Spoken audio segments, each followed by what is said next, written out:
back, everybody. Welcome back to Tabletopnotch. Yay! Thank you all so much for joining us. Happy Thanksgiving. In the future Thanksgiving, for those of you celebrating as such. Yeah, order your turkeys. Just order those turkeys. Just me and... Just me, not someone. Put a plug in. That's right. Something like that. We're going to dive into episode 25 today, officially. Quarter life crisis. 25!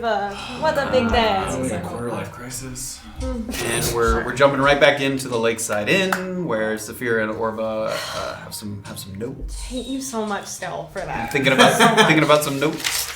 So I was thinking about Does it. anybody have any I thoughts, wouldn't things know they want to that. say before we roll that intro as we are known to do? No. All right. We already had somebody Looked like you sub were with It did Prime, look so like thank that. you, Merlin Magus. Yeah. Magus, however you say it. Thank you very much for your... Magize? Magus, right? It's a great name. Magus. Also, Magus. great I don't name. know. But thank you very much. like the Grand Magus. It's Majus. Yeah. It's Majus. On that note, let's roll that intro. Roll that Hey. intro.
I love all the hot juice. Welcome back, everybody. Yeah. Shirt's so vibrant. In chapter 24, From the Ground Up. The battle in the graveyard raged on as Beezaura, Graven, and Safira worked to keep the vengeful undead from interrupting Yannick's ritual. Using the pestifer canisters to keep the most powerful foes at bay, we hacked through bone, flesh, and shadow, but they would not relent. Some much-needed reinforcements arrived in the form of Erland and Orba sprinting from their excursion at the Natural Studies Institute, and we gave it everything we had through channeled divinity, silver strikes, and an impressive display of fire breathing from our house. Yeah. After a frightening noise rose from within the mortuary, the door swung open to reveal Yannick's brother, now reanimated through some kind of phantasmal magic. And though he charged forth to try and finish us off while we licked our wounds, Graven dealt a tremendous killing blow Yes, he did. that sundered the spectral horror into irreversible ruin, and the graveyard was finally at rest.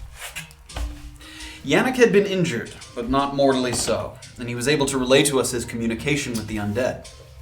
They'd grown restless due to what was described as miasma, a toxic vapor seeping into the ground, unnerving not only the spirits, but dangerous creatures of the Underdark.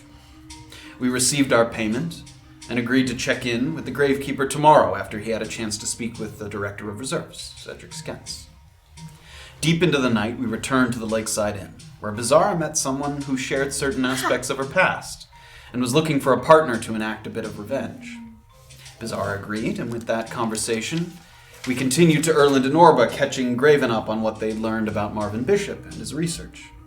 Unsure of what it all was pointing to, Erland decided it was paramount to determine the true identity or motives of Adept Melody. But at this late hour, there were limited options as to where he could dig for information. The schedule for tomorrow was quickly filling up, so we laid down to rest with plans to follow some of the leads that we'd acquired regarding Melody's note, the Tackle Shack, and Grimari's Grimoire. Coming down the stairs in the morning with renewed vigor, the innkeeper flagged down Orba and Safira, informing them that the courier service had delivered notes addressed to them. While the two of them reached for their respective letters, we asked ourselves, what would Skentz have to say after Yannick explained to him the extent of the undead problem and its roots? How did the real Marissa tie into what we knew about how myconid extract is distributed in Mukmo? And how long can Orba remain trapped in the middle of a web of deception before she loses her mind? We find out now on Chapter 25 of A Peek Beneath the Veil. Yeah, poor Orba. She's fine. She's fine. Good-natured chatter and the smells of the kitchen reach your ears and your nose coming down from the landing to the first floor. Over Prescott's outstretched arms, you see hot bowls of oatmeal with blueberries, flatbreads, and some kind of hearty sausage on a number of plates, while the sunlight streams in through the east side windows. He's holding a pair of letters.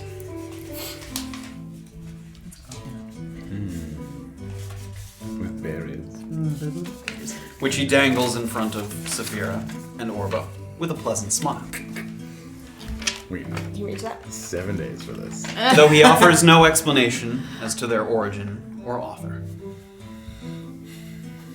And lagging behind just a little bit is Graven and Erland, who've gotten dressed and started to head down the stairs.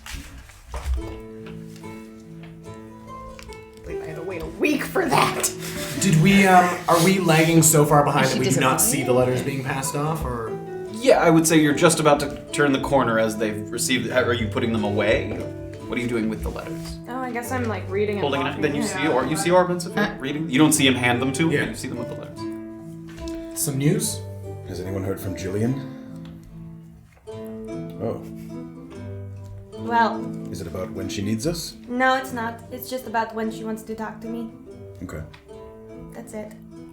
She says the wet dock at 8. So that's what I'll be doing at 8 o'clock. 8 tonight. All right. Wow. So we still have So I have time. another full day, it sounds Yeah. like. I guess so. Safira? Yeah. News from Jillian as well? Oh, sorry, was it addressed to you? This No, I was letter? asking if Jillian gave you us news. No, she did not give us news. How about some breakfast? Yeah. Some. Okay. Were there fireplaces in the rooms that we were in? No, not in the not? room. There's Okay. a big fireplace down here in the lobby, but not Okay. in the room. No. The rooms are fairly small. Well, I'm gonna go get something to eat. Yeah. Here we go. You guys come down. You notice that a lot of the people here in the sort of lobby area have a similar plate. It seems like there might be a special or something. It's oatmeal with blueberries, some sausage, and some bread alongside with that. So there's a lot of people sitting there, sort of rising, getting ready for the day. Kitchen's moving, bustling. You see people moving in and out of the kitchen. I go up to the kitchen. Sure. The counter. You can see people sort of preparing sizzling sausages and. Sir, Yeah. what are the plates? Does it all come together? Yeah, we're doing a special today. Oatmeal, sausage, and bread. 3 silver a person. Oh. Sounds good to me. Cheers, yeah, I'll have one of those. How many can I get you? 5? All right. Another 5. And they sort of. You can hear them start. Thank you. You guys find a place to sit. It's fairly busy in here, but there's enough room to find a table to yourselves mostly. So it sounds like everybody has a very busy day ahead of them. What are we all doing? Well, I'm meeting Fred at 1 p.m. Oh, that's nice. Oh, Yes. To do what? I'm like, The man from last night. I just love it. I don't know what is wrong with me. Who? The man from last night. Meeting him. Yes, I'm just meeting him to have a chat. Is he nice? Oh, very nice. Nothing to be worried about. Do I even need to make an inside check on the have a chat thing? But it's not a. Well, I said, what are you doing? And she said, I'm just having a chat with him at 1 Sure, you p.m. can make an inside check. That seems. I've said similar things. 23. I mean, again, there's no indication at all that she's lying because she is having I'm a chat gonna with go him. talk to him. I mean, she very clearly hasn't given you any additional details, so. Okay. Yes, he's someone that I know from the past, and Oh. I just want to catch up with him. Where are you meeting? At the wet dock. All right. Alright. Okie dokie. What's everyone else up to? Don't know yet, actually. Maybe a little bit more shopping and Shopping. yeah, and then I'd like to. I heard that the Goliath that lives in town is at the Lakafuyu temple, and I might try to go visit her. I was there when we found out that information. Yeah, right. You're You remember. You're going to the Lakapuyu temple? Maybe. Would you like company? Maybe. Okay. Orba looks uneasy. I also had your note. Yeah. I think I'm gonna do a little bit of exploring, just around the city. Alone? Yeah, I think so. Unless anyone would want to join me. And at this point, a guy comes over with a tray, serves all the things. Hot That bowls. just smells delicious. Enjoy. Cheers. Thank you. Thanks. And I will definitely be going back to see Yannick in the afternoon. Yes, Oh, If anybody yes. wants to join me. perhaps we all should. Yeah. Could we meet early evening? Maybe. Well. He said late Maybe. afternoon. Yeah. Maybe 2-3 o'clock at the latest. So, Wait. Oh, you have a meeting at 1. Right. All right. Well, that can't take too long. True. I'll see you there. Okay. 3 o'clock at the cemetery? 3 o'clock. Sounds about right. alright. Okie dokie. Where are you going? Blueberries. Randomly starts his food. I suppose I should go try and save Valkov's life, yes? Oh, yes, with the collie. Yes, the reason we were held up yesterday was one of the adepts gave me a coal and charcoal pellet to save a poisoned friend's life, so I suppose I should honor that. Yeah, that does seem like an issue that has some urgency to it. Well, she didn't. I mean, he's been poisoned for some time. It's not like Yes, he's it's not like croaking a on the dying floor. today thing. Where do you have to go to do this? His home north of the city, near the cemetery, actually. So convenient. Still inside the city. Yeah, like northern, yeah, right near the cemetery. So, perhaps an afternoon activity. So what exactly do you have to do to save him? I'm not. She gave me this coal and charcoal can extract poisons from the body, and she said to stop by his home with a note and the pellets and see what happens. I honestly don't know. All right. So that will be my afternoon. Well, I hope it goes well. Yes, I don't know if there's much to be gained other than, saving a person's life. Being Good a nice karma. person. What's that? Good karma. Using your powers for good, I guess. Something like that. Be nice. I might shop around the market district a little bit in the morning. Sure. What time is it right now? It's probably getting close to 11 o'clock. Oh, okay. I need to take a bath. I was just about to say that as well, yes. Yeah, I think we all do. Perhaps a soak. Take a quick wash. Is this something we should do beforehand or like before we leave this morning? Yes. Okay. Okay. Take baths. You guys can finish up your breakfast. And there's a public bath area that has a number of sort of water pumps that you can go and sort of splash water. There's soap available there to you. All right. So I'm gonna finish eating. Yep. Sure. I'm done. And you wash up, just feel a little refreshed, a little renewed. Clothing doesn't have that sort of musty, undead odor sort of clinging to it. I hate that. So you don't have to say this out loud as a group. Where are you guys headed here in the morning? So it's probably like 12 now, Yeah, 11:30ish. Yeah. and we are at. Sorry. Number 2 is the lakeside. 1. Oh, 1. Oh, 2 is the wet dog. One. Two Oh, for so it's like right there. And to get to the shops, it's not that far. Yeah, it's a 5-minute walk. I mean, yeah, Mukmu's, I mean, to walk across it the whole looks city big, of yeah. Mukmu is 25 minutes. It's not a huge place. Okay. I think I'm gonna go to the market district. Okay. I think. Shopping. Shopping. The market. Just let me know where everyone's going so I can I'll know take where we're one more following. look Yeah, around yeah. before I have to meet my friend. Sure. Also headed to the sort of main square. Yeah. Sure. That's Very pretty I have close some by, time. too, Oh, you're yeah. going I'm there? headed kind of towards. Yeah, I'll head towards the main square for now. Okay, doke. Okay. Sure. Yeah, Could we I take? follow. We're at the Lakeside Inn. Yeah. Yep. Could we take a route? I would like to take a route such that I walk past the Natural Studies Institute. Just past the. Like, I just want to walk, take that northern street just so I can, sort of see the Natural Studies Institute. Just walk Sure, past that's a it. pretty circuitous route. You'd be. The Natural Studies Institute is the blue one there. Yeah. Yeah. Oh, yeah. I just want to do Sure. like this. Yeah, sure. Yeah. Yeah, you can. I mean, You can. all right. So you guys, you wash up, you clean up, you get your things, pack up, you start to, head in that direction towards the main square. Erland sort of seems like he's veering off. Are people going with him? Yeah, I'll follow. Sure. Yeah. Sure. I'm gonna kind of veer off in a different direction and start heading towards the docks. The south. Sure, heading south. Yeah. See you in a few hours. Yeah. Cheers. Enjoy exploring. Stay safe. Thank you. Safira breaks off a little bit, and the rest of you kind of move along with Erland towards the Natural Studies Institute.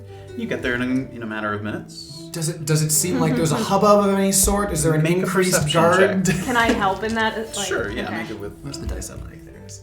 Erland starts to peek around, and Orba kind of I'm gets a helping. sense of what he's doing I'm already. helping. Advantage. Oh, Yeah, advantage. You can roll. Okay.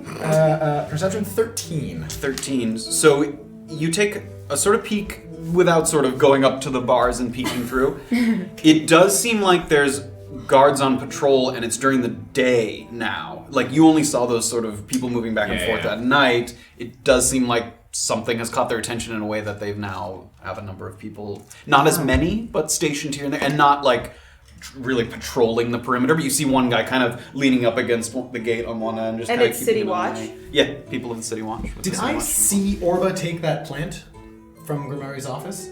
No. No? Oh, Okay, you didn't? The plants were... He was all doubled over. Yeah, he was rooting You to were the going. death. You were going hard at that painting, is what you were doing.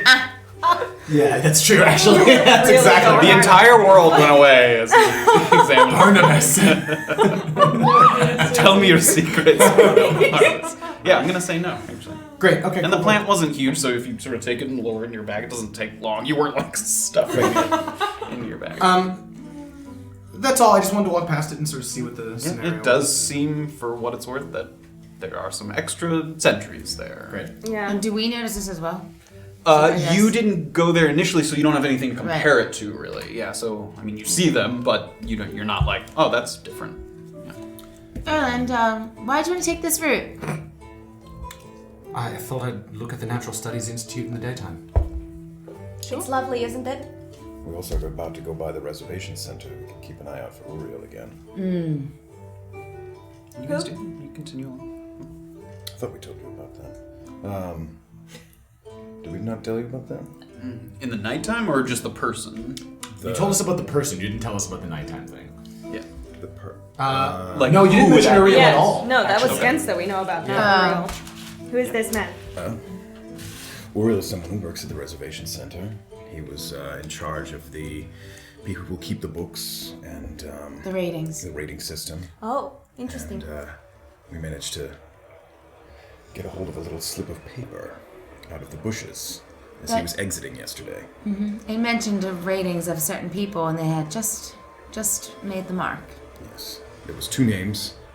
I thought I told you this. There was two names with a 70 and one name with a 71. And that's just the limit from What? No, being what in were the good names? standing. Micah Denholm was 71. Ashley Weller, she was 70. And Tristan Dakota, who was 70 as well. Michael Denholm, Micah. Micah. Denholm, Ashley Weller was 70. And Tristan Dakota. Okay. Any of those names ring a bell to you? No. You? No. No. But Uriel was trying to obscure that he was leaving this paper for someone. He left it in a shrubbery outside. So you're assuming that it's like under the table requests? Some kind of shifting of numbers, yes. Whether they're already at that number or he wants them to be at that number, I don't know. But that is the cutoff. 70 is the cutoff for the moon. Right. Between the increased Sun. city watch and this Uriel skulking about at night, and becoming increasingly less trustworthy of authority in this town. Well, that's why I was expressing to Yannick maybe not to go to the City Watch with the problems. Has anyone heard about Quentin either? The one, the upstart, the one making trouble. No. Just what you told No. us of him. I know. No, I know. I know. Graven looks off and No, I thought about that as soon as she split off. But, well, keep an ear to the ground for both Uriel and Quentin. Okay. Gods know if they're working together somehow. Right. Sure. And at this point, you guys have walked Yeah. far enough. You're now sort of walking by the reservation center as well as you move towards the main square. Do we see anyone? Make a perception check. Okay. And you, with advantage, you're all kind of looking and seeing. 17. 17. You peek, and the double set of doors, I think like it was before, is open. It's it's open to the public. Anyone can come in. The set of doors is open, and you see Uriel in there, like he was before. Seems to be talking to a number of scribes that are writing. It seems like he's back at work. You don't notice anything particularly unusual, but he's back there. That is Some beads of sweat. He's holding a 70. Yeah. Yeah, I mean he's there, but not doing anything that catches your eye. I'll point him out. That's him. That is Uriel. That's Uriel. Okay. Tiefling, is there any place you would know where I could identify some poisons, perhaps? Perhaps Wadu would know. All right. That was the That was masked man. Yes, that was the masked man. The peculiar one. All right. I'd like to stop by his store then. Okey doke. You know, he always loves visitors. Yes, he's peculiar. He might charge you for the identification, by the way. That's fine. Okay. So I'd like to head to, I forget what the name of the store is. Sure. Trinket. Nope, that's Yeah, Trinketry. Yeah. The bottle shop is Yeah. west. Yep. Okay, so he's heading in that direction. Where are you guys sort of going here? What's Wesley's place called again? Bottle shop. The bottle shop. Bottle shop. To the bottle shop? Wesley's? What are we doing there? Take a look. Take a look Okay. for what? We have to be careful. I was about to ask, is this a place where I should disguise myself? Perhaps. Why? But this is the man that we're supposed to be actively avoiding, no? Wesley? Yes. Avoiding. Possibly one of the distributors? Oh, right. That's true. Yes, I suppose most of us stand out. I think re-entering would be a bad idea at this point. All right. Are you comfortable disguising yourself? Yes, but I don't know what I'll be doing in there. If you want to let me know. Can we go to Wadu's first? Sure, let's go. All right. Are you following them? Yeah, sure. So you I guys have start time to to head. spare. You guys start to head towards Wadu's place. We'll go over to follow Safira for a moment.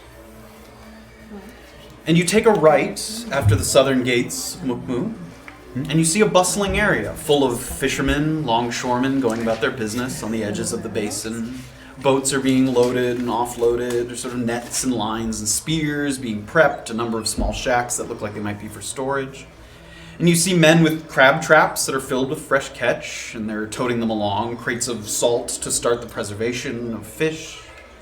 The air is fresh and clean, especially in contrast to the sort of stale musk of the graveyard from the night prior. You stand out a little with your attire. Sort of most of the people are dressed in sort of working fisherman sort of attire, some kind of variant of thick overalls tucked into large boots so they can wade into the water. They have a belt or a rope at the waist. And they go to and from. They don't acknowledge you too much. Brief smile, nod. And then you hear a voice kind of ringing out among the fishermen, sort of appealing to a crowd that isn't paying him a lot of attention. Got harpoons here. Leaving Mukmu, need to offload my stock. Come take a look. 5 gold per harpoon. Best quality you'll ever see. And he catches your eye for a moment. You there, miss. How'd you like to take a look at my fine stock? Say yes and follow me. And he starts to walk. And I kind of smile and nod and walk with him. And as you walk with him, he sort of talks again to the crowd. Now this is a woman who knows quality products when she sees one. And they sort of aren't really paying much mind. And the two of you walk. And he leads you to a small shack close to where the city walls meet the water. So you've kind of looped around a little bit in sort of a U-turn. And it's quieter here. And when he opens the door, he waits for you to step inside. And in front, like about 5 feet from the door, there's a large rack of harpoons that are sort of sitting on a wooden rack. And he motions for you to step inside. I step inside. And he steps in with you and closes the door behind. Let me mix up the music. Oh boy. Harpoon music? You get a music change. Oh, okay. Harpoon music. harpooning music. This is Die. flowers. And he steps forward, With me. and he doesn't say anything to you, but he smiles, and he grabs sort of one of the harpoons at the end of the rack with both hands, and the harpoon rack slides across the floor, and it opens up. And it reveals a small area with a desk, dimly lit, and Lieutenant Colonel Massif is sitting there. He's using a quill and ink to write out a few notes on a piece of parchment. And his ornate bracers have been set aside. He's detached them and set them aside. And he has a light chainmail vest, but his customary sort of purples and blacks are not seen, instead favoring drabber colors, sort of a brown fabric cape that's held across his shoulders, metal chains strung across his chest. Sorry for the theatrics. It's alright. Better to be safe. Yeah, I agree. Have a seat, Safira. I'm gonna pull the chair in, sit down. How have you been finding Mukmu? Confusing, I think would be the word. Fair enough. Sorry about the secrecy, and Putty here is a good actor. And you look over, and the man that you saw is no longer there. A different man, a different race, a different face, different clothes. He's showing off for you. Ah, Putty's a changeling, yeah, I can see that. a useful spy. I'm sure you'll agree. Yeah. And you see the guy kind of like smirk a little and nod back at you. Mukmu's a strange place, one that the Broken Crown knows less and less about as time goes on. Director Skentz used to collaborate with the Broken Crown fairly frequently before they had a formal city watch. Now he keeps mostly to himself. I have something for you that you requested. Now, as I told you before, it won't be useful for what we have planned. But Putty here thought it made sense to get you a handle on how it works. And he reaches into a drawer and pulls it open. And he pulls out sort of a small velvet cloth, like a black velvet cloth. And he unfurls it a little bit. And there's a small stone there, smooth, polished stone, that he hands over to you inside this cloth.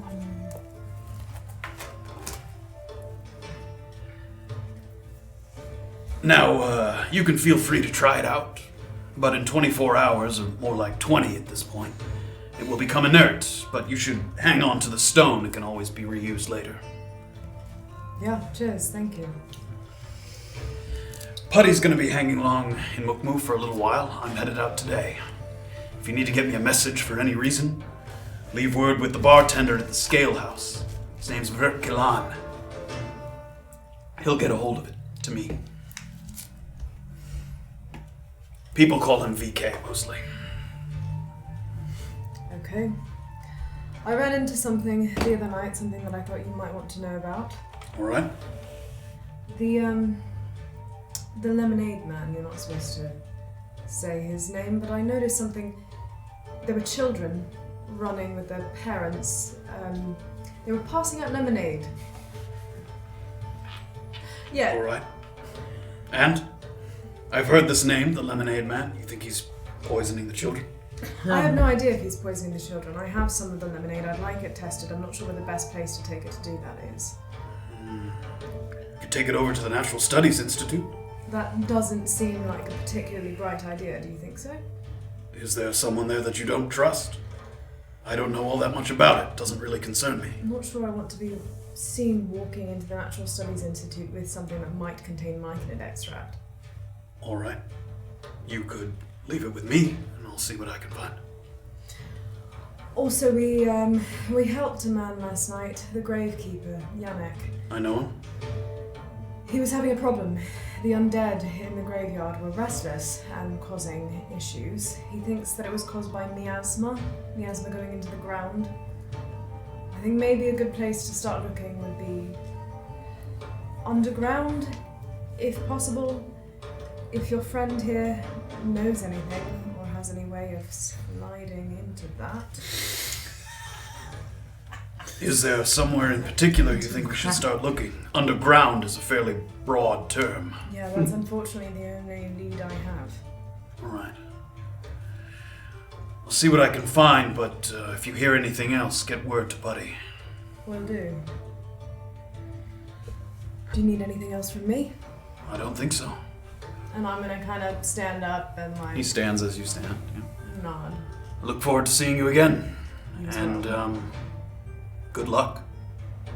Thank you. And I'm gonna nod to him and to also keep having him. And you turn back again, he's transformed himself again to a different race. He was originally a human, then an elf, now he's turned into a Goliath. Yeah. He's the third one. I'm gonna kind of, alright. And he sort of gives you a smile and a laugh, and he motions out towards the harpoon. Okay. And you turn. And you can hear the sliding behind you. It doesn't seem like Putty's coming with you. And the rack of harpoons rattles. Okay. I'm just gonna kind of meander back through, and I think I'm gonna come back. I think I'm gonna head to Trinketry, actually. I think I'm gonna see what we do. Oh, great. Well, we'll head to Trinketry, where the rest of you have come in. And you see him there. There's no one in his shop at this particular moment. And he's sitting there. It seems like he's in the middle of sort of rearranging the case that broke after he sort of threw the mask and shattered it. He's in the middle of sort of rearranging some of the items in that case. And he sees you. Hello. What do? How you been? All right. I brought some friends. Yes, I see. We've met. Yes. Wadu, yes, Wadu. Do you, I'm Wadu. Yes, yes, lovely to meet you. Do you identify, poisons? I can. Alright, I have a couple, they might be poisons, I'm not sure. Could you identify them for me?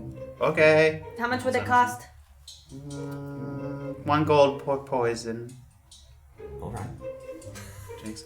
Yeah, I'm gonna give him 1 first. Right, he takes it, and he's like, take me just a moment. He sort of goes back into, he has like a little workspace set up, and he sort of puts it in a little rack, and he starts to take out some like colored pieces of glass, and he's like holding them up like lenses to see and sort of identify the particles in them. And he seems like he's at work for a moment. He has a moment here, and you guys are kind of in the show. He's to be trusted.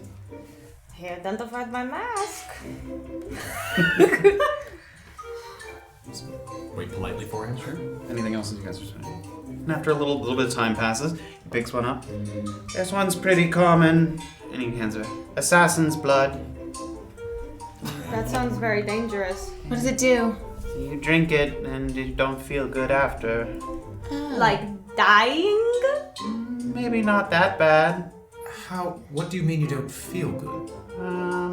He sort of describes the effects as if it sort of it hurts your sort of inside. It deals damage to you. You can pour it into someone's drink or something, and it would deal damage. Oh. Alright, here's another one. Okay. He takes that one, starts to do the same kind of thing. A couple of the lenses. He seems like he swishes it around. He's kind of listening for a moment. You see some bubbles rise inside, and he brings it back. This one is serpent venom. And? This one's a little stronger. Also poisonous to drink. It just, again, hurts you like the assassin's blood? Sort of. It also makes you feel weak. And he sort of describes the effects. It also, by poisoning you, it also like reduces your ability to do activity, your skills. Oh, okay. You know, any skills or saving throws or anything like that. Goodness. How does one create either of these? What are the materials used to create them? They're usually harvested from animals. Serpent venom, got to get it from snakes. Are these both fairly common? Yes. All right. Thank you. 2 gold, yes? Yeah. Give him 2 gold. He takes it. He stuffs it in a drawer. Would do the bubble shop in the market. Very interesting architecture. Do you know why that is? I don't know. It doesn't look anything like any of the other buildings. No. And you don't Wesley's know- kind of odd. Did he build the building himself? He had it designed, I think. All right. Why is Wesley kind of odd? I don't know. You just said he was kind of odd. You and I are very normal. But Yes, Wesley's kind of Right. odd. Right. Yes. Is he nice to you? Sure. We don't talk too much. Okay. All right. Well, thank you. Lovely to meet you. Okay. Good to see you again, Madhu. Okay. Erland's gonna leave. Doesn't say anything as you exit. Goodbye, Wadu. It's good to see you again, my friend. How's the... And he sort of gets quiet. Yes. Nothing. It's okay, Wadu. Okay. Did you try it yet? I haven't tried it yet. Okay. I'm waiting until maybe I can afford to have a health potion on me. Just in case. Tell me if you use it. You would like to know? Yeah. What would you like to know? I don't know. If it works. I would hope it works, right? I hope so too. Okay. Well, when I get my hands on the healing potion, maybe I will use it. Okay. Okay. We kind of stand out in the crowd, wouldn't you say? The four of us together. Looks around. You do. You did ask. It's true. Has anybody come in here looking for a Goliath by any chance? No. No one asking after Not to me me. or any of my friends? No. Just No wondering. one asked about me. No. Should I be worried about you? No. Okay. Okay, it's good to see you again. Goodbye. I'll let Bye. you know. Goodbye. Wadu, if I leave and I write to you about the mask, do I just address it to Trinketry? They'll get it to me. Okay. Wonderful. Bye. Bye. Closing the door. Is he always like that? Yes, Uh-huh. he's lovely. Makes me uncomfortable. He's just different. Is there anyone who looks to be rather wealthy walking around nearby? Make an investigation check. Investigation. Yeah. That's not going to do it at all. 6. 6. Yeah, nobody catches your eye. Again, this is... A lot of people come and go through here, but if you were looking for someone of means, you might try something like the Institute or even the bauble shop. I mean, they sell jewelry there. It's not all expensive, but there might be someone of means. I'd like to just stop a random person then. Sure. Just, excuse me. Yeah. That building there, the bubble shop? The weird one. Sure, yeah. Do you know why it looks like that? I don't know. It's been here as long as I've been here. I think just the person who designed it liked twisting buildings or something. I don't know. Alright. Thank you. Alright. He moves along. Do you think that the building is magical? I don't know. It's just very odd. And if Wesley had a hand in... Oh, quiet.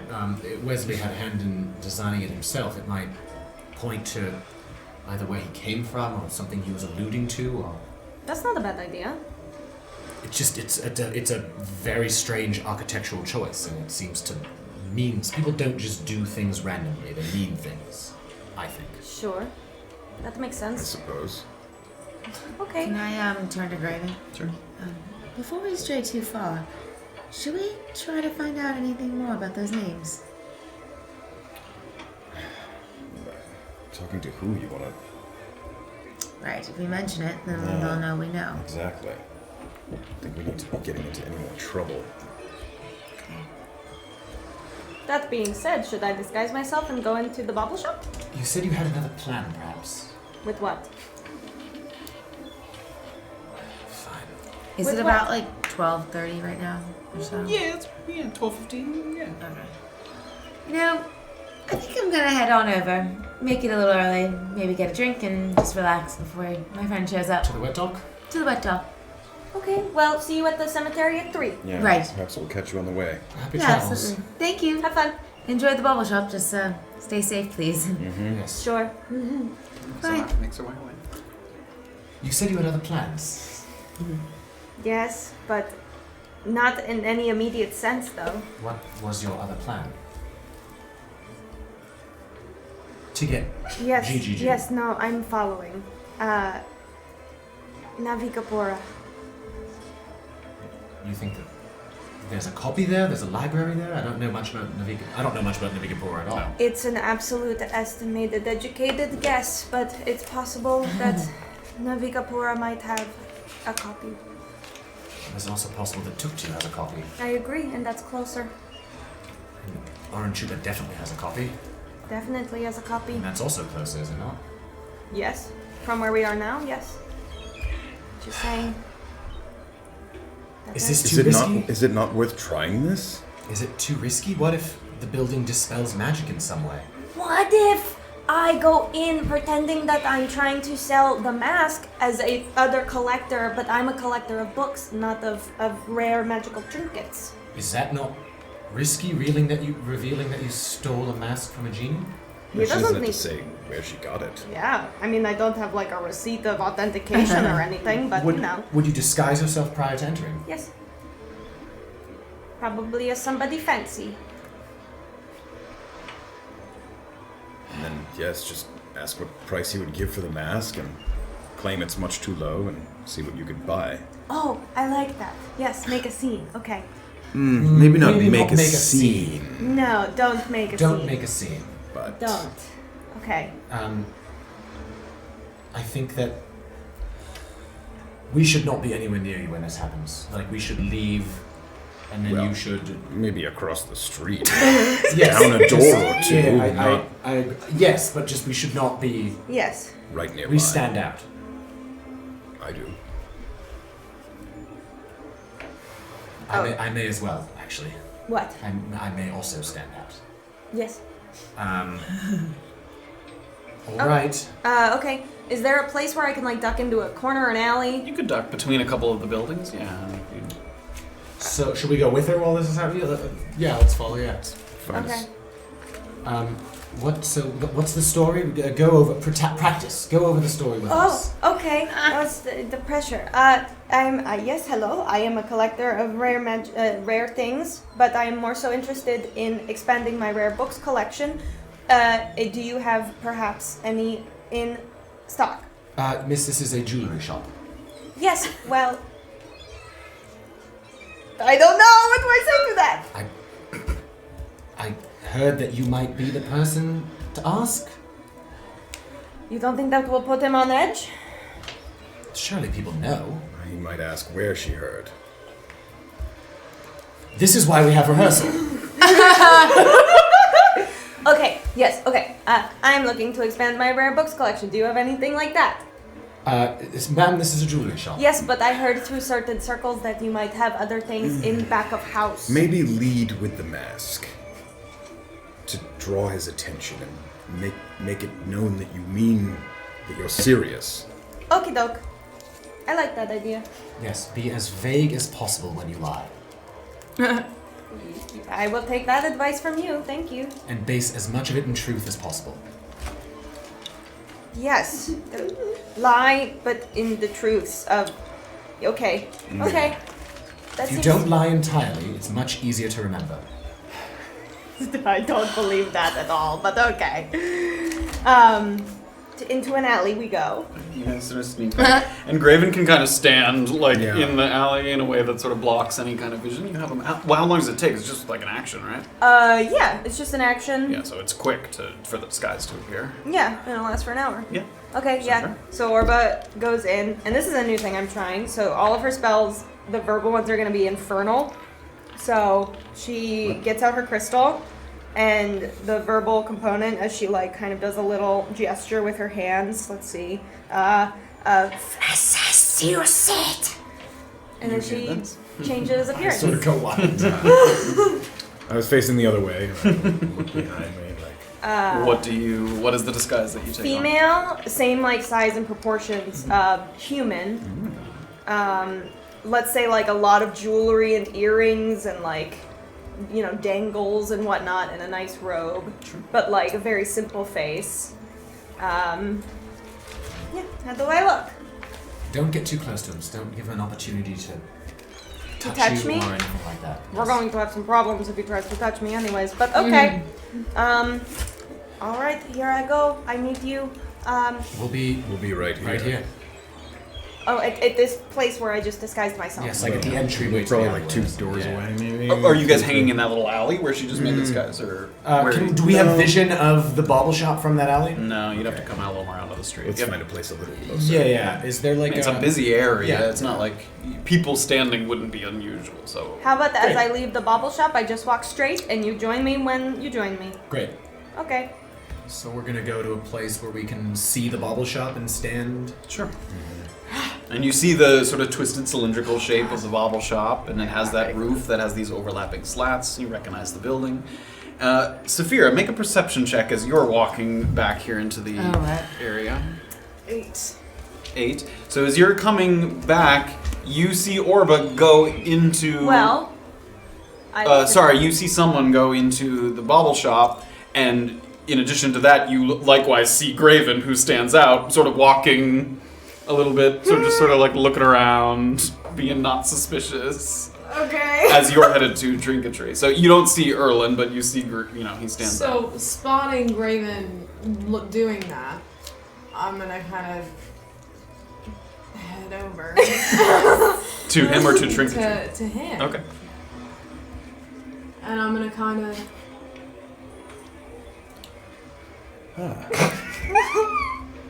you for fuck's sake. What? Are you with Graven? Sorry. Yeah, we were together. Okay, Yeah, so we I were thought together. you were like both sort of. Oh, no, we were splitting. together. Right, Got we were it. together. Yeah, like, sure. we were able to see So the ball now shop. you notice Erland as you get close to him, yeah. Were you successful in your travels?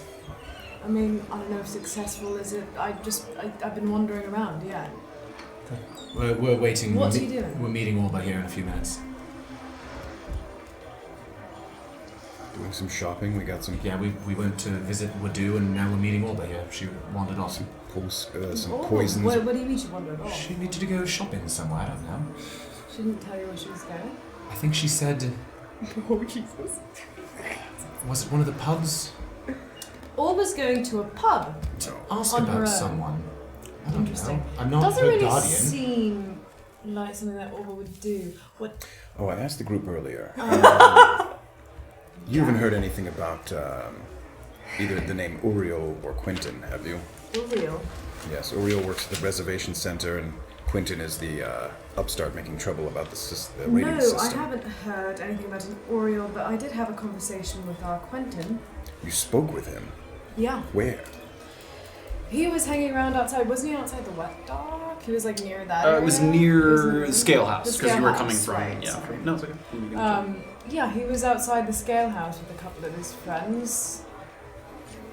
He's the one that's making trouble about the Yeah, I asked him standing some system, standing system. questions about that. He seems to have the idea that it's corrupt, that people can. He might not be wrong. Maybe not. Is there any? I know Skens is looking for him. There might be other people looking for him as well. We do need to be careful not to let our curiosity wander here. We don't need to get involved in government politics right before a scouting mission. Look, he said something, and I didn't bring it up. He volunteered this information. He doesn't seem to think it's a problem, the expansion of myconid extract into the city. What he doesn't. What do he you doesn't mean? think it's a problem. Like He doesn't he's seem okay with it. to think it's a problem. He thinks it could grow the economy. He doesn't see any issue with it. When I asked about myconid addicts, all of them seem to feign ignorance, even though I don't know. I think it is fairly indisputable that myconid trade is become a big part of this region's Right, but economy. I think we need to keep it in mind. It could be some kind of a distraction. If the distributors of this are involved in local government in any capacity, it's possible that he's being used as some kind of a, I don't know, way to get the public's attention away from something bigger going on. Do you know what I mean? Yes. I'm think so? not sure he's not just an arm of this lemonade man, as they call him. So you think that It's a front. Maybe it's all. you think that the I local think that's a government possibility. is involved with the myconid trade? I don't No, see no. why that couldn't be a possibility. I agree. No, you mean that he is part of the trade and he's trying to start He could trouble be as well. with the government to kind of cover for the. To Look, make them focus on him and changing the system I don't rather than think focus it's on the necessarily myconid a problem. coincidence that Skens hasn't sent anyone over to help Yannick. but they have been spending all this time focusing on Quentin and all the trouble he's been stirring up. I don't think that... it could be, but that seems calculated to me. Are we worried about Yannick now? I was worried about Yannick from the moment he said he was going to Snow's Should we not let him go then? Would that tip us off? What do you mean, He seemed to be very comfortable with scans. If he says that he told a group of strangers, rather noteworthy-looking strangers, about all of this, does that not put a big target on our foreheads? Could do. That seems to happen wherever we go. The day before would basically trying to disappear and scab something. Should we stop Yannick from going to the... I don't know. I wish I had an answer as to whether or not scans could be trusted. So you think everything we learn, it seems like we know less and less. So you think Quentin is actually working with the government? I think he could be. I think it's a strange thing to have brought up to a stranger passing through. I think it was strange. I agree. Because I think the sooner we get out of this city, the better. The faster we get this mission done with, the better. So where did Orba go to? I don't know. So she went shopping. No, I'm not hazing things, maybe. I'm not her parent or guardian. I don't follow her around. Buying an enormous amount of paper and ink somewhere. Probably. And as that conversation is happening, we'll go over to the wet dock.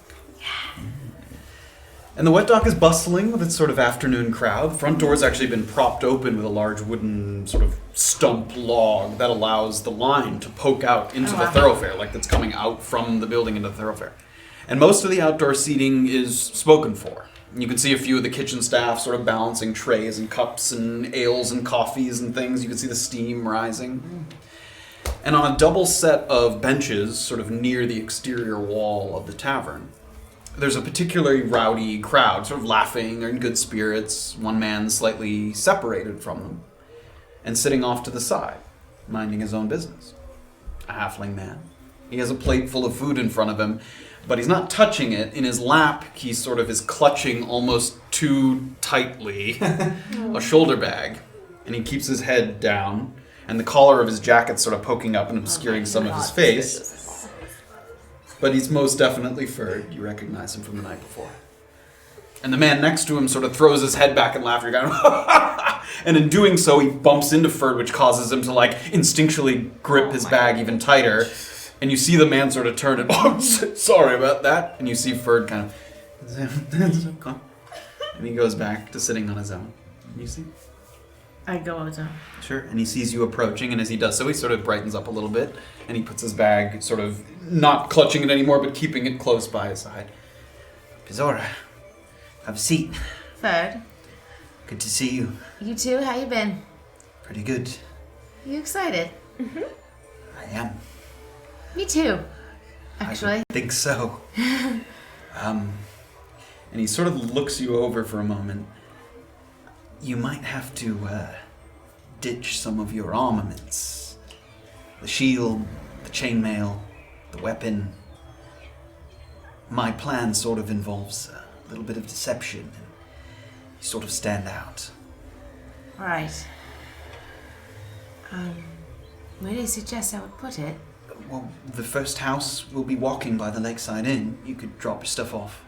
You can keep your backpack if you want, but I wouldn't keep anything other than that. Right. Maybe I would keep my weapon in my backpack just in case. It would stick, it would stick out. You could put it in and the sort of handle would stick out. For definitely. I just would like to have something on me in case we run into any trouble. If we run into any trouble, we're running. Understood. And the mission in all, how long do you think it'd be? I'm thinking 45 minutes per house. Right. Do you know any more about each of these people? Not really. What are you looking for? I've heard the name Micah before around here. You sure you just didn't hear it back at the communes? No. I just wondering if you knew anything more about him. No. Although, you do what you want when you're inside the house if you want to poke around a bit.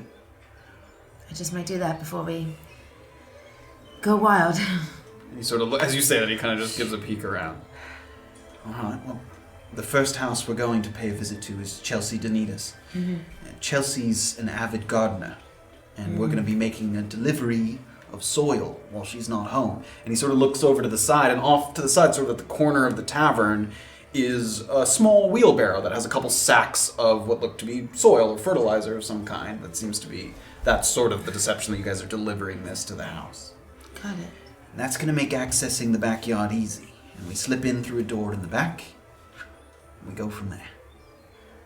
Is there anything specific you want to destroy, or just Everything it? sounds good to me. And you know how to use spell scrolls? I do. And they each last for 10 minutes? So we do upstairs and downstairs? Chelsea Danita's house is 2 stories. Micah's is only 1, but it's larger, so we'll set it up in a couple of places. Got it. All right. I guess I'm ready to destroy when you are. All right. We'll walk by the inn. You can drop your stuff off. That'll be tough, but sure. Look, and he sort of leans in. I don't want to do this if you're not in it all the way. I am. It just, without any armor, it's a little off-putting. I understand, but the point is to not be noticed at all, and that's going to be more difficult that way. It's more important that we avenge for our past. I agree. Our families deserve that much. Let's go. All right. And he sort of gets up and he slings the bag over his shoulder, and he walks over to the cart, which he picks up. And he starts to roll, and you follow him, and you move up to sort of the lakeside inn, and he stops and sort of puts it down. Sort of motions. Wait out here. I'll be out in a minute. All right. I'm gonna go in. Sure. Take a moment. What are you taking off? What are you keeping? Okay, so everything I have on is the chainmail. You have chainmail armor. You have a shield that's on your back, and you have a flail. Definitely have to take the shield off. Mm-hmm.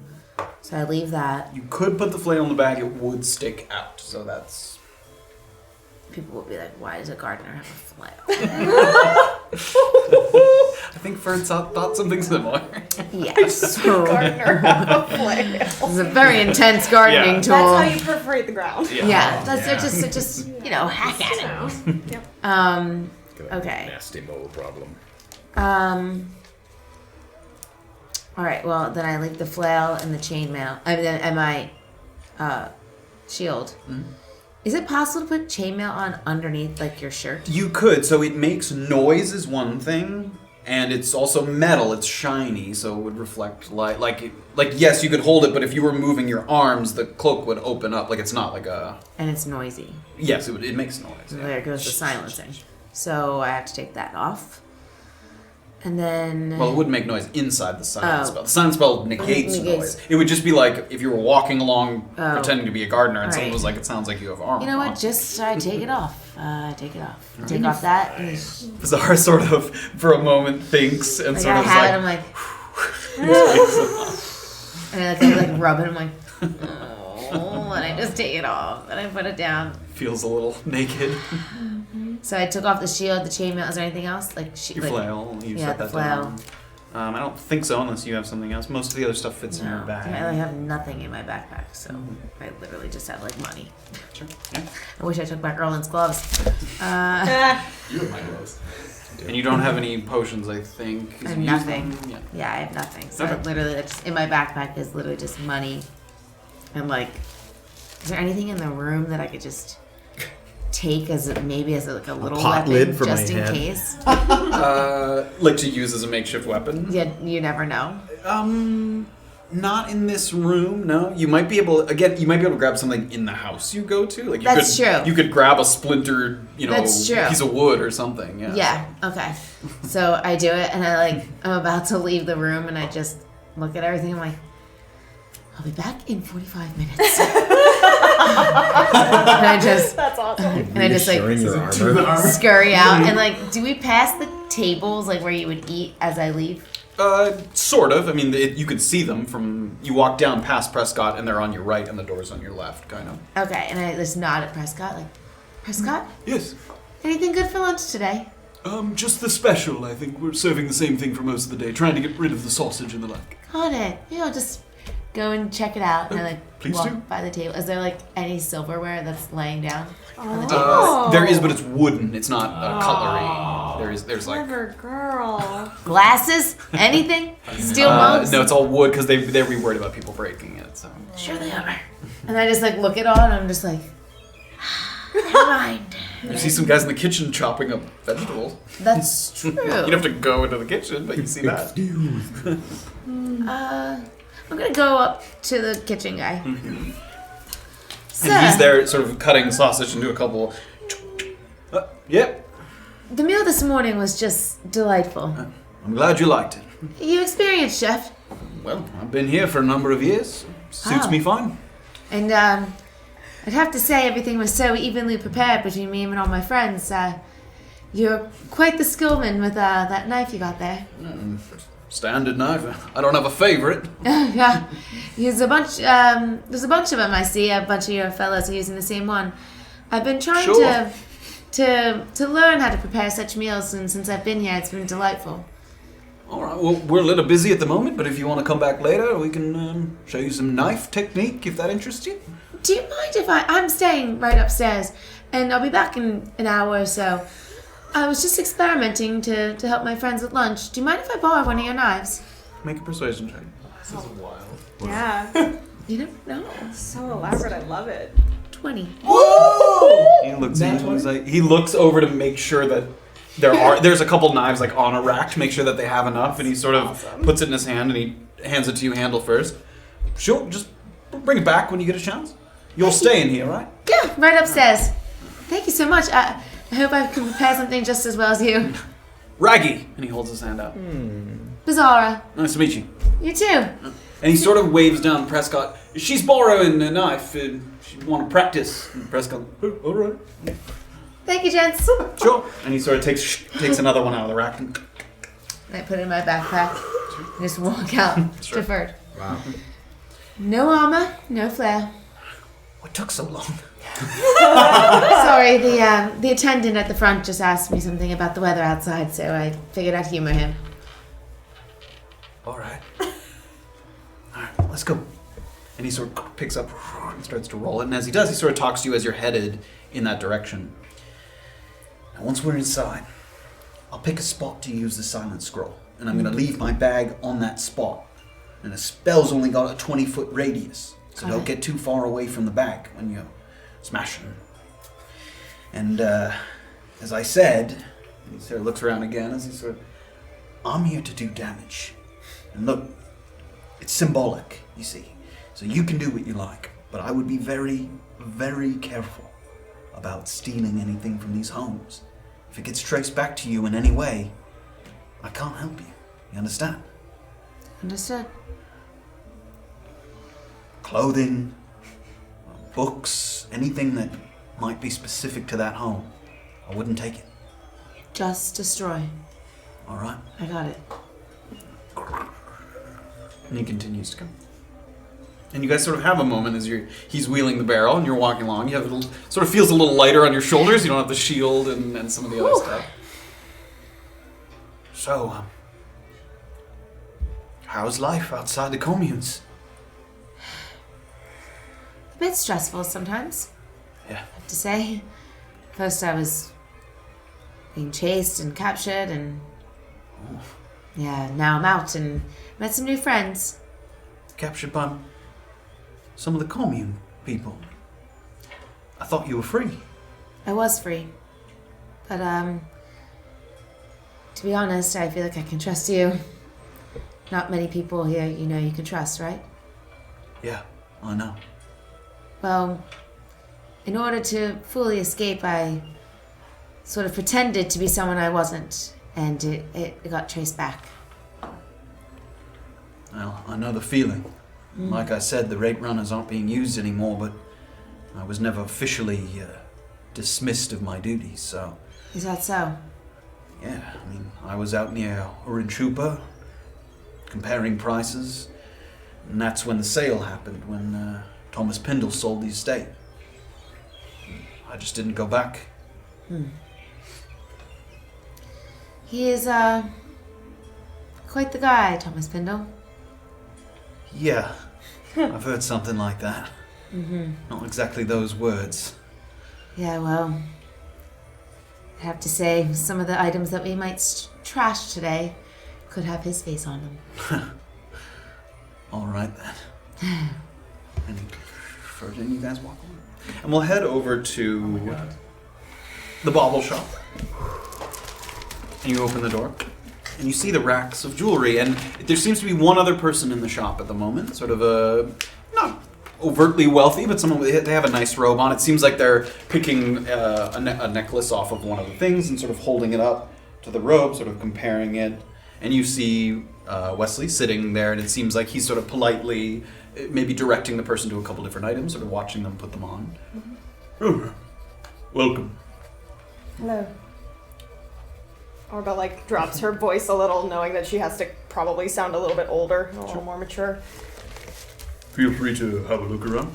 I will, thank you. And I just go around as he helps that customer. Try this one. And he takes out another one and he holds it up. And it seems like the two of them are sort of briefly changed. And the man kind of, I might come back for this one, thank you. Of course. And then he hands the two ones and he puts them back on the rack and the person.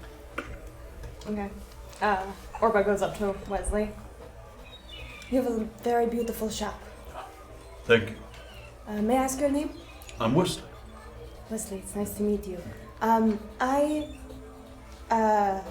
am quite a collector of rare items. Jewelry? I have a piece that you might be interested in. I'm not interested in buying at the moment. Thank you. Perhaps trade? Or you could refer me to somebody who would be interested in the city. All right, what is the item? Sorry, people just spoke very highly of you about town, so I figured maybe you would be able to assist me. Quite glad to hear that. Okay, so my interests have actually been more geared towards rare, and as I say that, I take out the ceremonial mask, towards more rare books and whatnot. And I need to... My eyes may be failing me, but that's not a book. Correct, I need to shift some of my finances around. So I'm interested in possibly trading this piece for any particular items in that category. You could try the Natural Studies Institute. They have a number of books there. Would they be interested in trading for something along these lines, though? Honestly, I'm not sure. Okay. Anywhere else? Perhaps even Tuktu? You could try there, but I don't know the market there very well, I'm afraid. Okay. Thank you. Lovely. All right. Well, thank you for your time. And I put the ceremonial mask back, and I start to turn away and walk out the door. Am I getting like a weird vibe from him at all? Make an insight check. It's hard not to. Just Insight 7. Not really. Like no threatening like presence or Definitely anything. not threatening. No. Yeah. No. Okay. You start to turn. No. Yeah. I even stop once or twice to like take a closer look at anything to seem like I am not in a hurry to leave. Okay. And like just I'm very comfortable. Even though I want to run. So comfortable. So comfortable. She says, I am so comfortable. Okay, so I take the doorknob and I very... What exactly is the book you're looking for? I'm particularly interested in any first edition items. Nothing in particular, but if you know of somebody who has any kind of collection. Well, that's very broad. I'm afraid I can't point you in that direction. Have a good day. Orba stops and thinks for a quick second. Again, not like in a rush, but she like closes the door. With you on the other side, or are you in No, there? with me inside.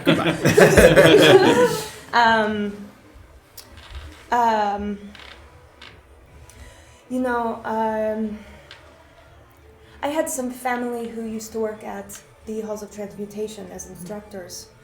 So that world is a little bit interesting to me. Any instructors work 1st edition that would come from that area? The halls makes quite a few books. I'm aware.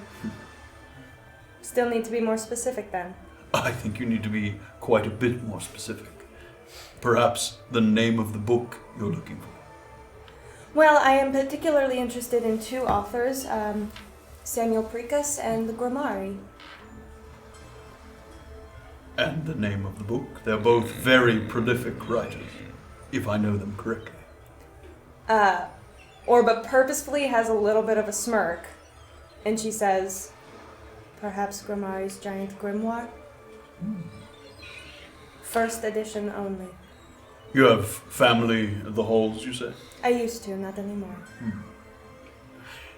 People who work at the halls have a very low opinion of Master Grammari. I am aware.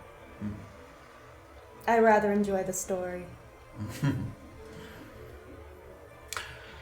I can't point you in the direction of anything contraband or anything like that. But if you're looking for something simply unusual, like a book of that specific nature, I have a thought. There's a path off the main square, not far from here. It'll lead between 2 buildings to a back alley. It'll open up into a small dirt yard with a well. I heard there's a man there who collects rare trinkets. Haven't met him myself, but they say it's the house with the wind chimes. The man's name is Lufami. You could try that. Lufami. And may I say that you recommended me? Sure. I don't think he knows me, but Really? I haven't met him personally. He might know the name. Oh, I just know some people tend to get a little prickly when you bring up this particular book. I wish not to offend him or make him suspicious. I doubt he would be. Okay. Wonderful. Thank you. Have a good day. Appreciate your time. He goes back. And again, very slowly, very calmly, open the door and leave. And just straight, just walking straight. As I'm walking, can I spot? Do you guys? Yeah. You guys have been watching the door. You see her Yeah. exit, so. Is Safira still with us at this point in time? Yep. Great. Again, we sort of jumped time-wise, so Yeah. so that didn't take very long. That was sort of real time. So. Let's. Which directions are we walking in? Actually, just straight out. Yeah. Sort of into the center of the square. She's walking straight out through the door. Yeah. Yeah. There's quite a few people here and stuff. So yeah, if I see them, I'm gonna. I'm gonna say you don't see them right Okay, away. great. Do you guys walk up to her? What do you guys do? I do not. Okay. Great. Make a perception check. Okay. If you're sort of trying to keep an eye.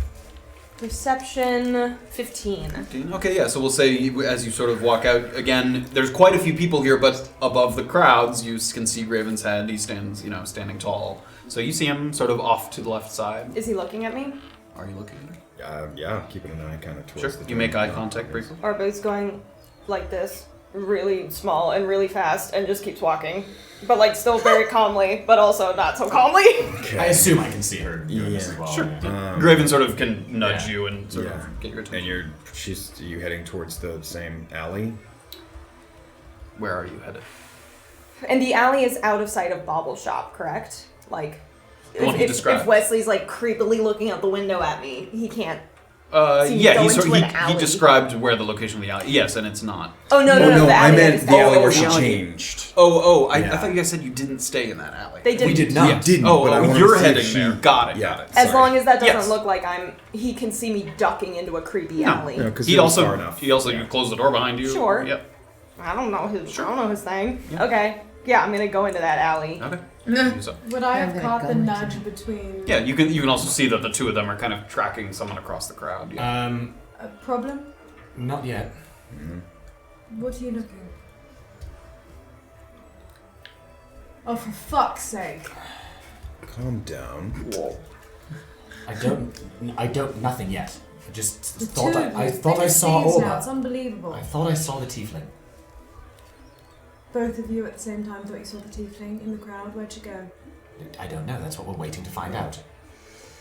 You're waiting to find it out. You saw her in the crowd and you didn't go, "Hi, Orba, come over here." You're just going to sit there and wait to find out where she went. Do you think she's going to magically send you a message? I think she might just walk up to us in a moment or two, so yes.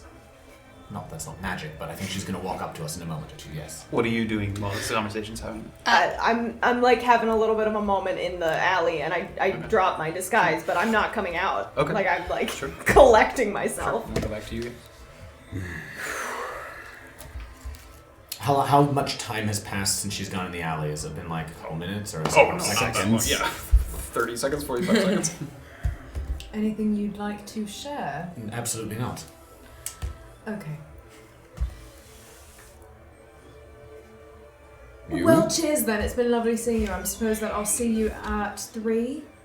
At the cemetery. 3 at the cemetery, Yes. yes. Okay.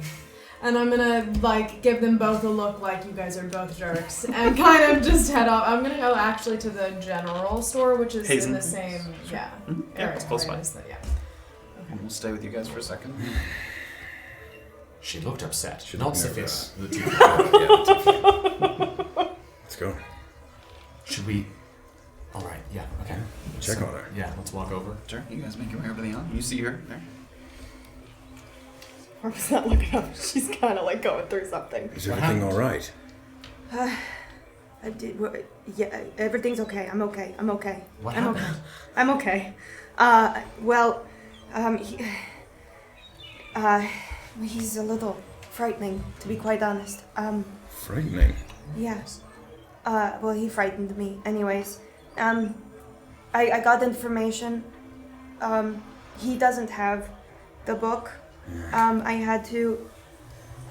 He was very insistent that I mention particularly which book I am looking for. That's expected. You're trading or selling or buying. Yes, well, I was trying to just be a little bit vague, like you told me to, and he made me be very specific. You did tell him to be vague. He did tell me to be vague. Thank you. I said to be vague when you're lying, not when you're asking for things. Okay, anyways, continue. So, Maybe let's... he knows that somebody's looking for GGG first edition. He recommended that I go to this place. It sounds really ominous, but it's a path through 2 buildings on the dirt road. It leads to a well. There's a collector. There's a wind chime on his house, and his name is Lufami. He said he might be able to help. And is there any... Why does that scare you? This all seems good. I don't like how he said it. This might be too far down the rabbit hole for our current trip in this city. Certainly before the scouting mission, perhaps. I just found it odd. I said GGG, and then he said, no, I cannot help you. And then I went to go leave, and then he brought up this place. Are they so touchy about anything dealing with myconid extract that, like... Well, GGD isn't specifically a... No, that's what I mean. I don't know. I don't know why that would be suspicious. Well, anyway, that's what happened. So, use that information how you want. Did he say where the alley was? Yes, he said it's off the square. There's a path between 2 buildings, and it leads to a dirt road. He gave you a little more specific. You would know where to look for her. Yeah. Sorry. No, That's just all I wrote down. Yeah, that's It fine. might be a little too off the beaten track. Well, Too obvious that we were... one of us, you and I should not be. No. You don't feel good about keeping your disguise and following this Oh, I lead. dropped it, but No, I mean, Oh, yeah. read. keeping up the charade. Yes. You don't feel comfortable? I wouldn't blame you. I'm just asking. Why did this... Is this a trader of sorts? Who's this man in the alleyway? He didn't really specify. He didn't even. He said. I asked if I could say that I was guided there by Wesley, and Wesley said he never met him, which I also find strange, and I feel like he's lying. I don't know. It just all felt very strange. Well, you are dealing with some sort of black market. Whether it's particularly nefarious is... I mean, what we're dealing with is some sort of illegal trade. Whether or not it's specifically nefarious or has anything to do with any of the things that we are here for remains to be seen. Right. Okay. Alright. Well, if this is how black markets work, then... Okay. You'd like to keep pursuing this? We should at least look at the alleyway. Yes? Oh, I mean, you and I perhaps should not go anywhere near the alleyway. So perhaps Orba should disguise herself and look at the alleyway. You can say no. We need this book.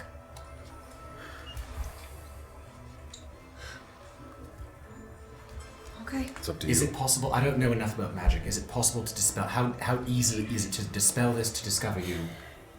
I mean, if anybody has something set up that would dispel magic, you saw the orb in Yes, in Armand's carriage. thank Yes. you, yes. Carriage, yes.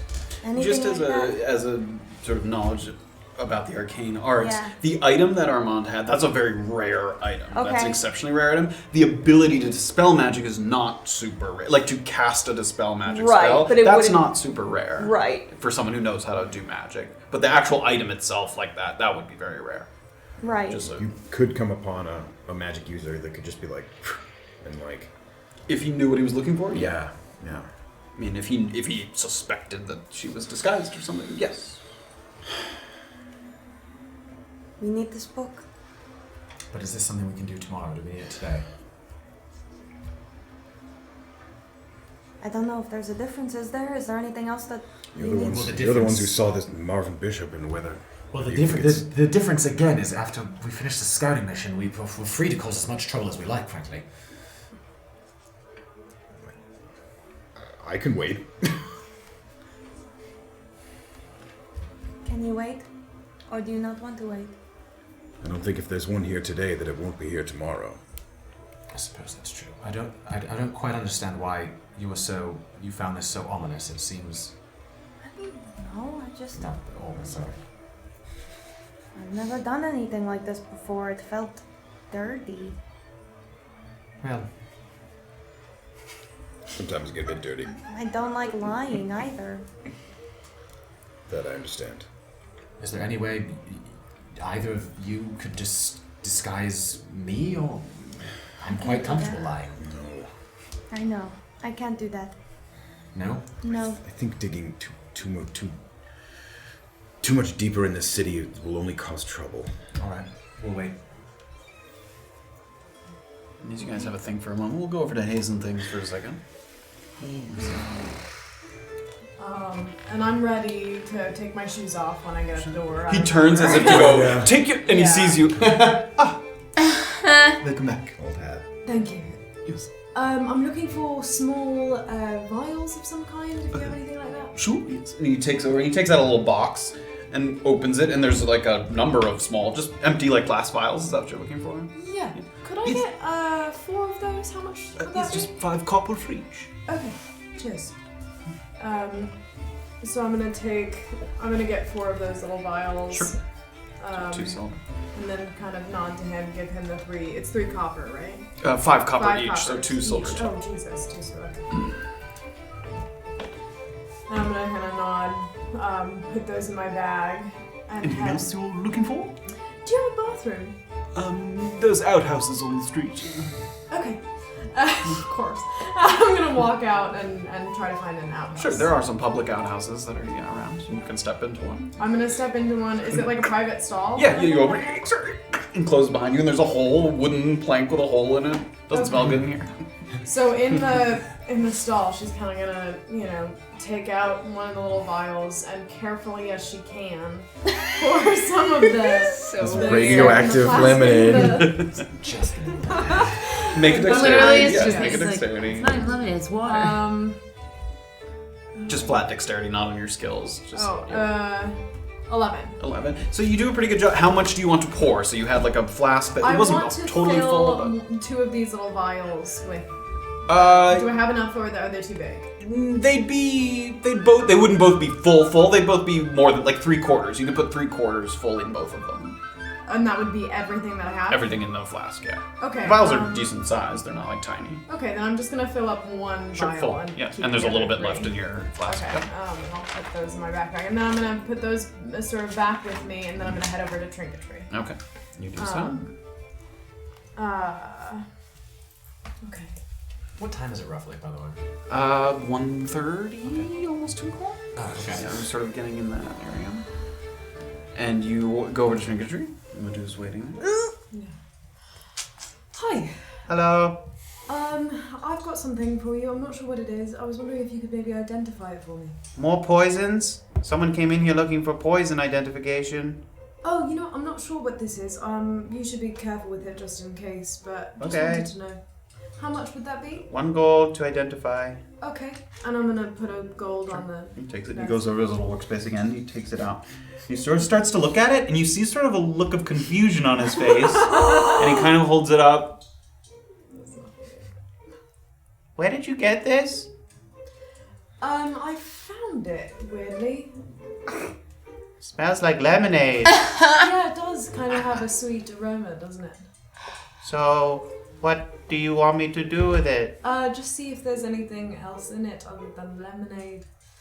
Okay. And he goes, and he sort of like, he doesn't know which tool to use. He kind of holds up like a glass, and then another one. And he sort of wafts a little bit.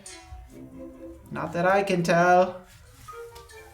Okay, would you only be able to tell... I could, No, that's alright. That's really fine.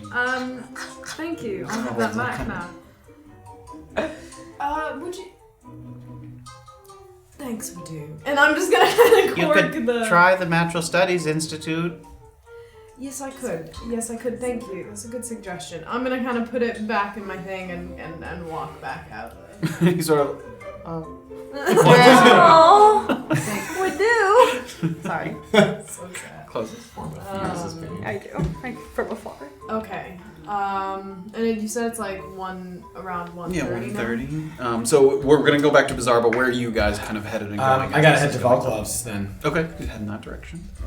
I let them know that I need to head to Valklav's. Sure. I want to head towards the scale house. Okay. And invite them if they wish to come. Perhaps a quick trip to the Lakafuyu temple. See the Goliath priestess. I'll just meet you at the cemetery then. You'll be okay on your own? I hope this is just I hope I just give this person the antidote and that's the end of it. Okay. Sure. Do you know where this is in case something comes up and you don't make it to the ceremony? It's right next to the cemetery. Oh, okay. It's all very close to the cemetery. Great. All right. Please be on time. All right. You guys all Good start luck. to move? Beezaura, with Ferd, heads into the southwestern sort of area of the sun. Not where the Broken Crown station is, but sort of in this nook kind of close to the shoreline. And the houses are a little farther apart here, and the breeze off the water sweeps between them, kicking up a little bit of dust. And you can see some of the horses that are trotting along the cobblestone. You can see the manes kind of gently blowing. And Ferd pushes the wheelbarrow sort of along the cobblestone here. And he sort of moves towards a house coming up on your left. A sturdy kind of redwood construction and a welcoming covered front porch that doubles as a balcony on the second floor. So it has a porch and a covering and then a balcony on top. And without missing a beat, like he's done it 100 times before, Ferd veers off the path onto this sort of little sandy, kind of gravelly trail that looks like it's leading around to the back. And he nods and smiles at a neighbor who's kind of sitting on their porch. It looks like they're reading, and they look up briefly at the two of you and kind of smiles and goes back to reading. I nod as well. Mm-hmm.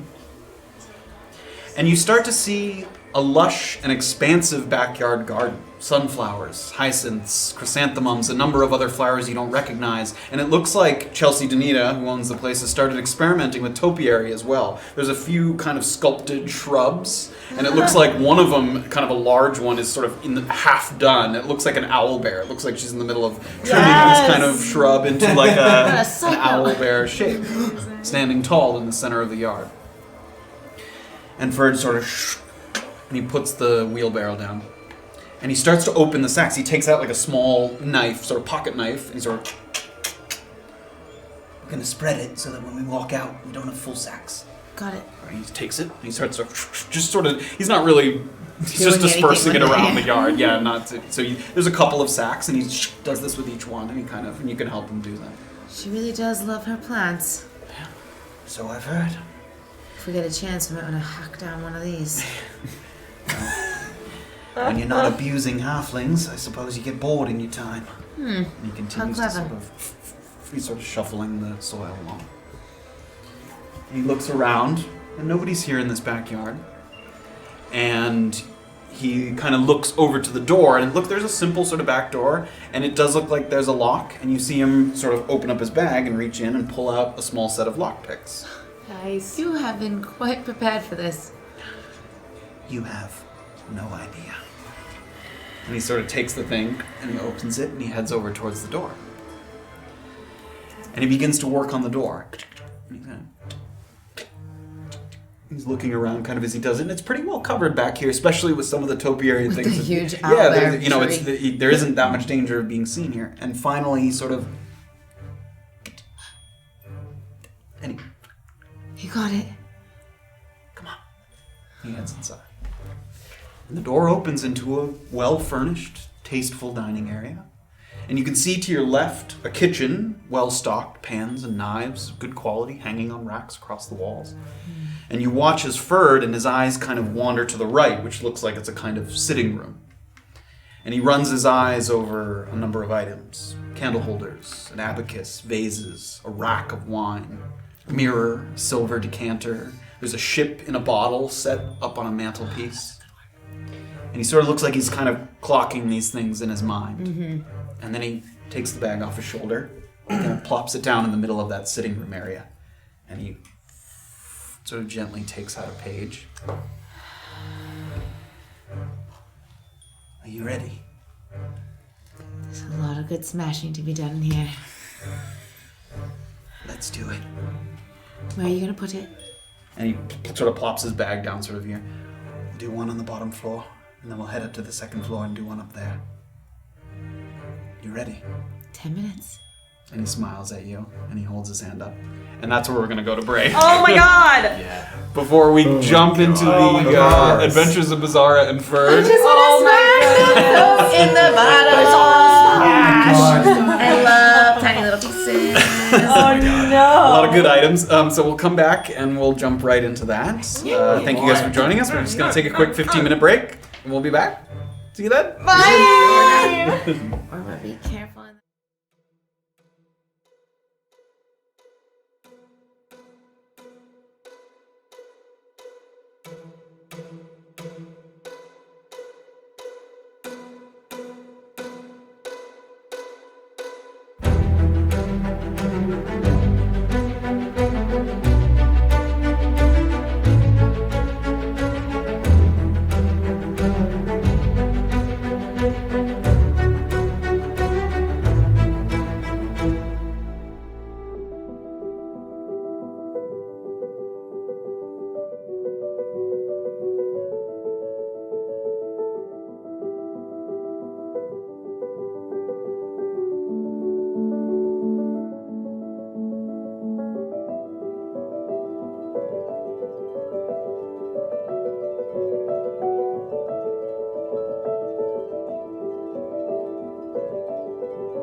it back. Do I need to move that? Yeah, just a little towards John.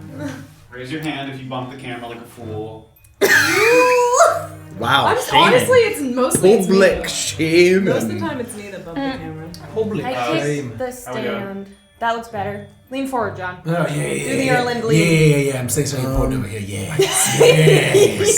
Why are you so I think a little creepy? more. Yikes. That looks good. Thanks. All right. Nobody saw session 0, but I want you to know that's the voice you Yeah, that's what Erland Erland's. Erland's Yeah. alter What a ego. Where's my weirdo. pencil? We'll bring him back. Where did you guys take my pencil? No, don't. Okay. Well, do you need your pencil? That's okay. I have a pencil that I'm not using. Thank you. Pure chaos. Yeah, we're really nailing it. And we return. Speaking of chaos. Oh, Night Much, thank you for the sub before we start. Oh, yes. Hey. I'm writing your name down. Night Much, thank you. I know, I'm off. Hi, Mom. Mom. We return to the interior of Chelsea Danita's house. And Ferd holds the scroll out. And he looks to you. Ready. As ready as I'll ever be. And he puts his other hand on it. And he starts to... And as he's talking, the edges of the page begin to sort of disintegrate into a mist. And at the last second, as it's just about to disappear, he looks up at you.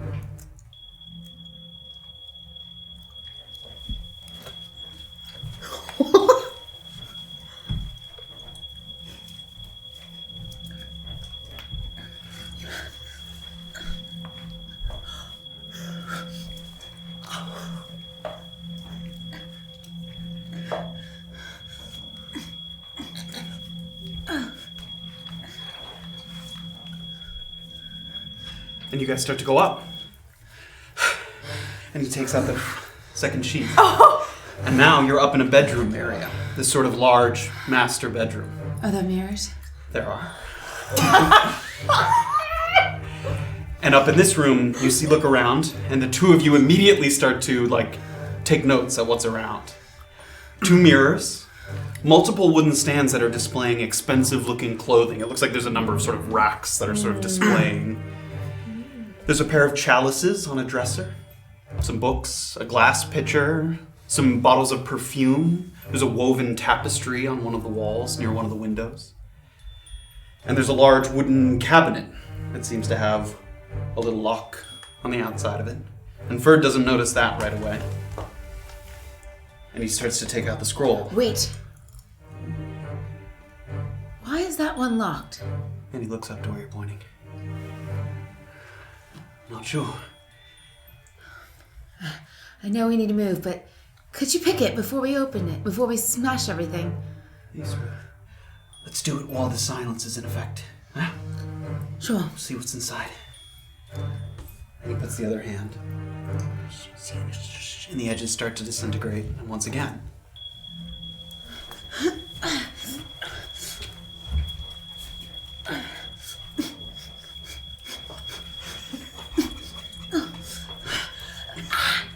He gets your attention, and he points to the cabinet, and the two of you, and he takes out his picks.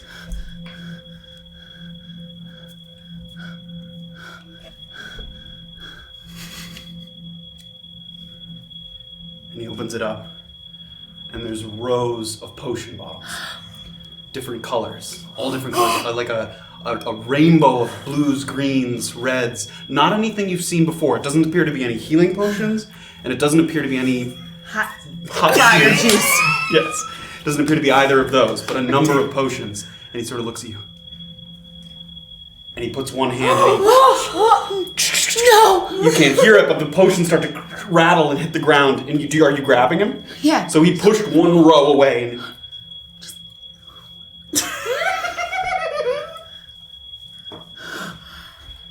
there's a number of different colors. There's a light green, there's a dark green, a deep red, there's a light blue, there's a sort of a light purple. First thing I thought of was bright green. You grab one of the bright greens, you stuff it in your bag.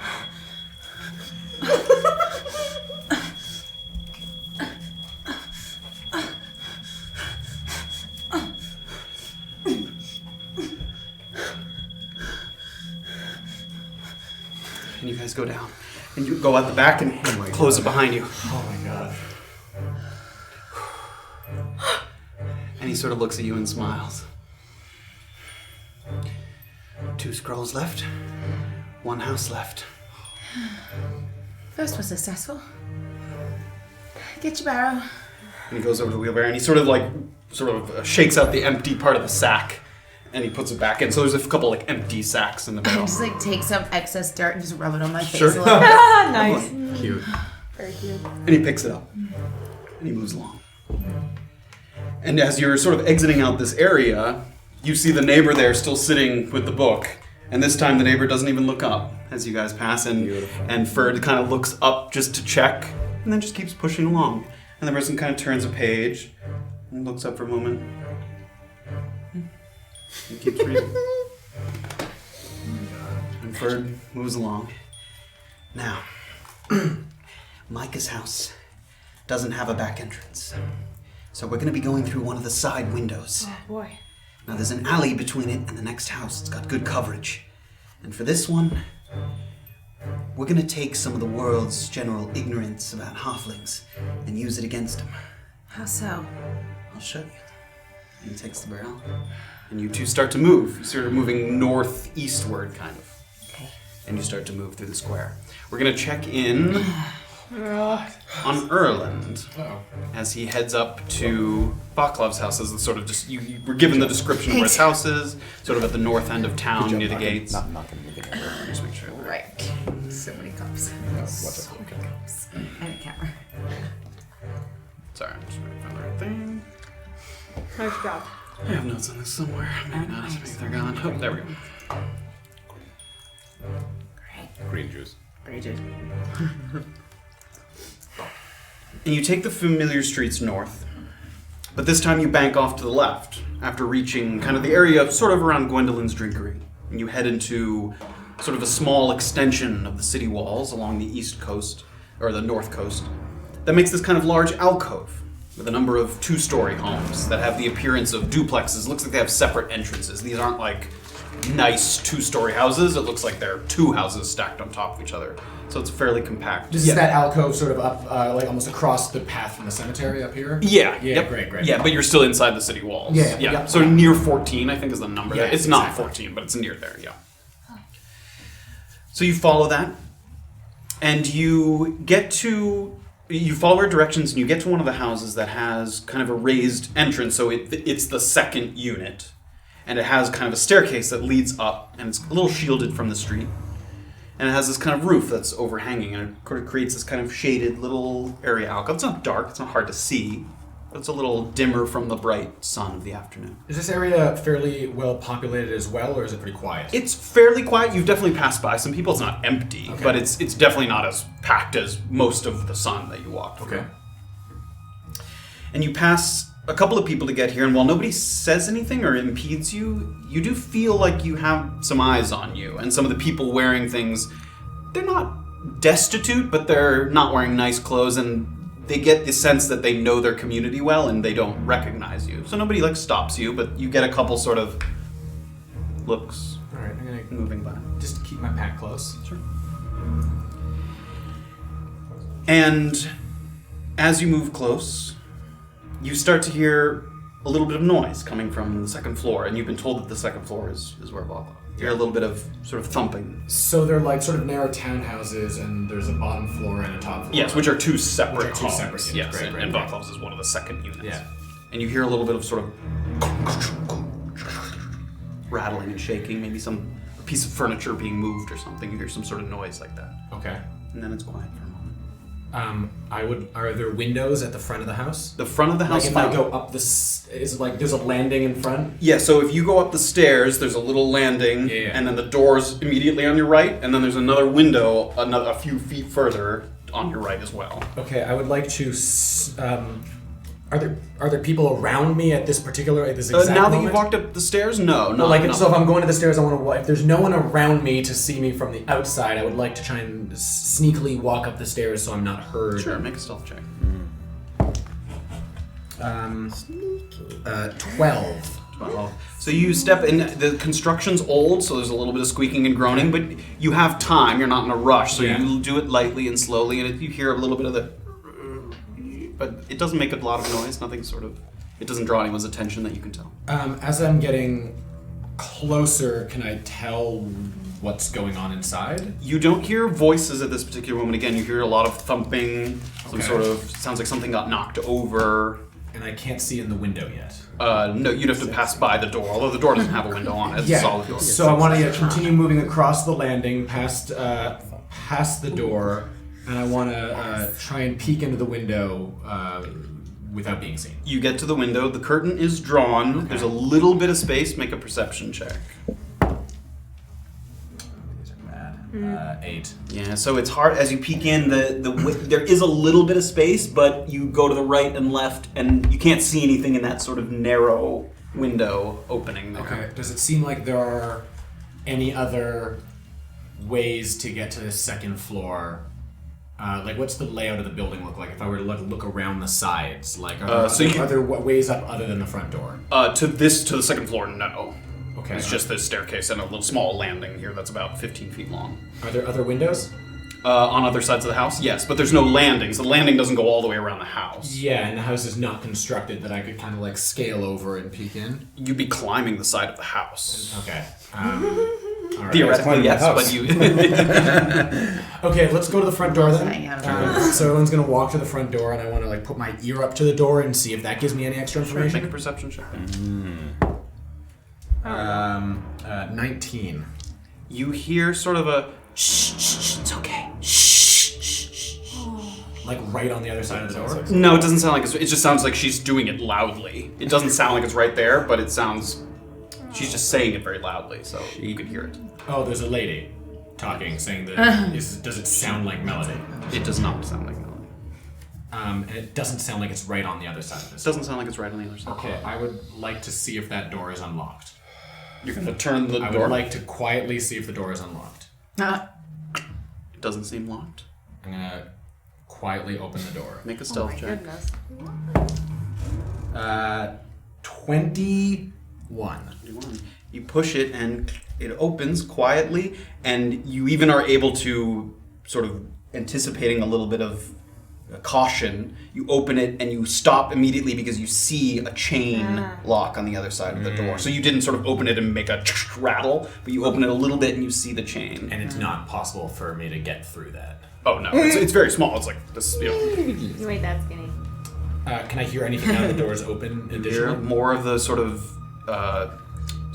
calming noises, sort of shh, it's okay, shh. She said Valklov was a guy, right? A man? She did? Okay. There's no way for me to like reach my hand in and undo the chain lock? Would you like to try to do that? Does it still sound like that sound is happening from far away? I mean, it sounds like it's... It doesn't seem like the house is very large. Okay. It seems like it's in maybe the next room over, but even if it was on the other side, that's no more than 25 feet. I mean, it's not a large building. Okay. Let's I'm gonna keep that front door open. But I'm gonna stop and I'm gonna go back and I wanna go to the edge of the landing and I wanna climb over to that window. Oh my god. To the next window To the over. next window. Okay. Maybe. How high is it? It would One be story like, up? Is it like a very... It would be like a 12-foot drop. 12. Okay, that's fine. It's also, I mean, you're still on the side that's kind of in this alley, kind of, but you're getting close to the corner, and there's a street on the other side. Okay. So you are still in this alley. There's coverage, but you're getting closer to a more open street. Can I see if... Can I just by looking, can I see if the shades are drawn on that window? Make a perception check. 10. 10. You peek. Looks like the shades aren't close over there. I'm gonna kind of step off the edge and kind of try and climb my way over to that window. Make an acrobatics check. 11. So you perch your foot, and there's sort of these shingles kind of coming off that you are able to get your feet on. And you pull, and the window's not too far, and you're able to sort of grab the sill, You kind of slowly shimmy yourself over, and at one point there's sort of a and some of the shingle kind of goes down. No one seems to notice, but you kicked off one of the shingles. Okay, I'm gonna freeze and make sure no one's moving.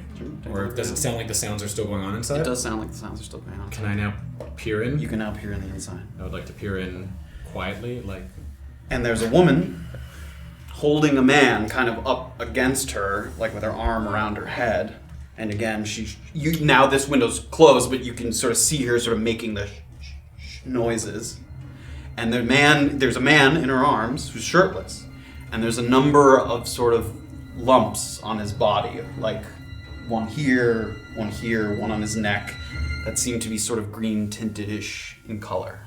Does she seem to be strangling him or comforting him? She seems to be comforting him as far as you can tell from here. Okay, great. No. And is the man conscious? You can't tell that. Okay, I'm gonna climb back over to the landing. Sure. You know the way back. Yeah. So you're okay. And I want to quietly close the front door. Make a stealth check. 7. So you go, and on the way back, it sort of, as it clicks, it makes a louder click, and you hear sort of the and the sound stops for a moment. As soon as I hear that, so the door's closed, Yep, but it made a door's click. closed. As soon as it made that sound, I'm knocking on the door.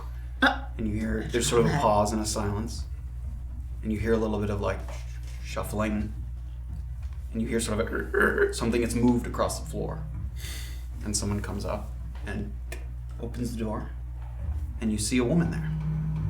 And has sort of a frustrated look on her face. And you look down and she's barefoot. She kind of has a knee-length skirt. Okay. Sleeveless blouse. Her arms and forehead look like they're glistening with sweat. And she breathes heavily and she's kind of pushing the hair out of her eyes. And she doesn't take the lock off. She sort of opens it so she can peer through. What the fuck do you want? I'm here to visit Valclav. Are you okay? I'm fine. What do you want? Adept Melody sent me. For what? To help Valclav. In what way? You can't see him. Apparently he's ill, and I was sent to try and help him. She is ill. Valclav? He is ill. I'm sorry. Is Melody ill? No! I'm here to help Valclav. She sent me to help him. What do you have for Valclav? Something to perhaps alleviate his sickness. She holds out her hand. I'm gonna give her the note. Not the collie, the note. She snatches it out of your hands.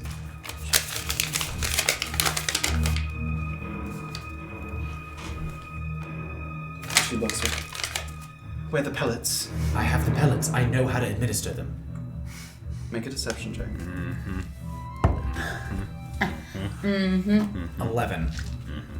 She looks at you, and she looks back at the note for a second. And she stuffs the note towards you and pushes it back against you. Fuck off! And she closes the door. Can I hear what she did? Like after the door closed? You're sort of putting your ear up against the door. Sure, make a perception check. Jesus. Oh my goodness, dude. 8. It's hard to tell. You hear some sort of general right in that average. noises, some sort of general, some things moving around. Maybe you can't hear her say anything at that point. He hates this guy.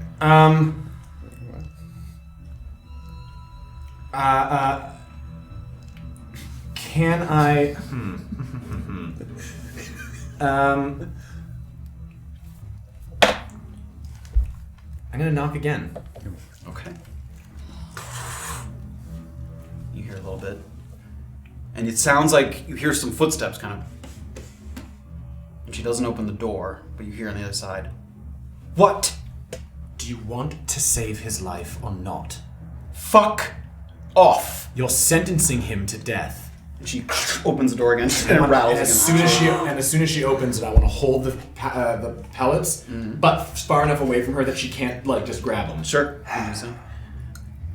Give it. I will administer them. No, you won't. Why are you so adamant? Because I don't know who the fuck you are. Well, what choice do you have? I have the choice to not let you into my fucking home. And let this man die? I don't know that you're gonna help him.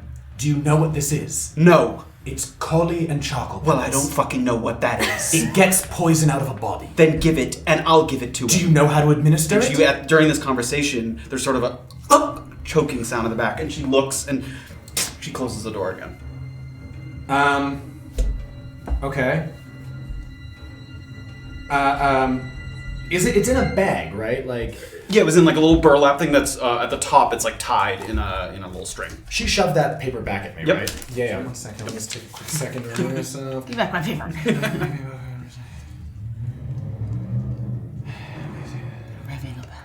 know.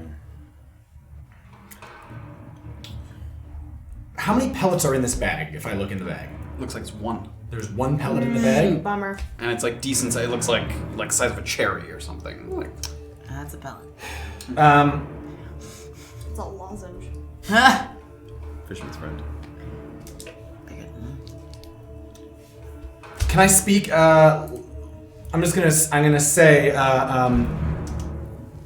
Near the door, so that hopefully she can hear me, but not loud enough that I'm causing it. I don't want to yell loud enough that, however loud that is. I want to say, I just don't want to be heard on the street. We get it. unless someone was like Yeah. coming out of the unit below, they wouldn't necessarily hear. Right. I have 1 pellet. How am I to trust that you're going to use it? And you hear some sort of general commotion rattling. She doesn't respond to you. Would it conceivably be possible for me to break this door down without making it loud?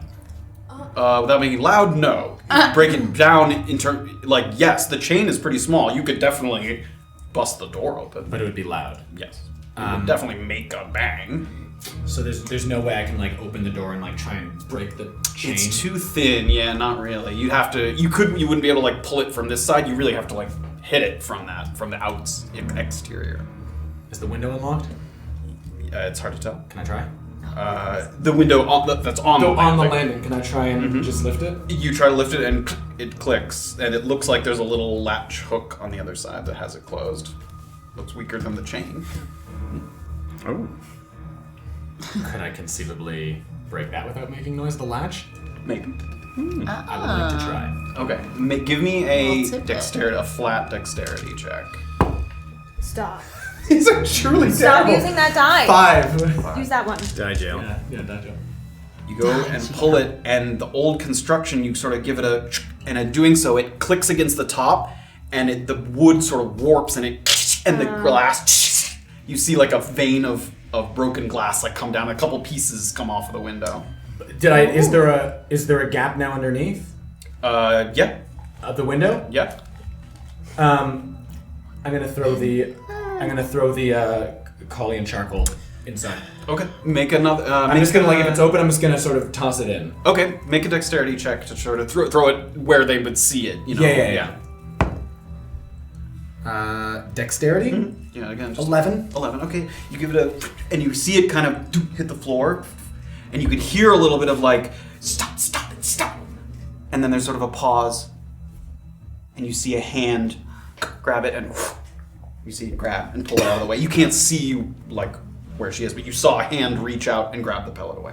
Okay. As far as I know, you're just supposed to put it in his mouth, right? That's what Melody didn't give us any She information. didn't give you anything more than that. Goes up the butt as well.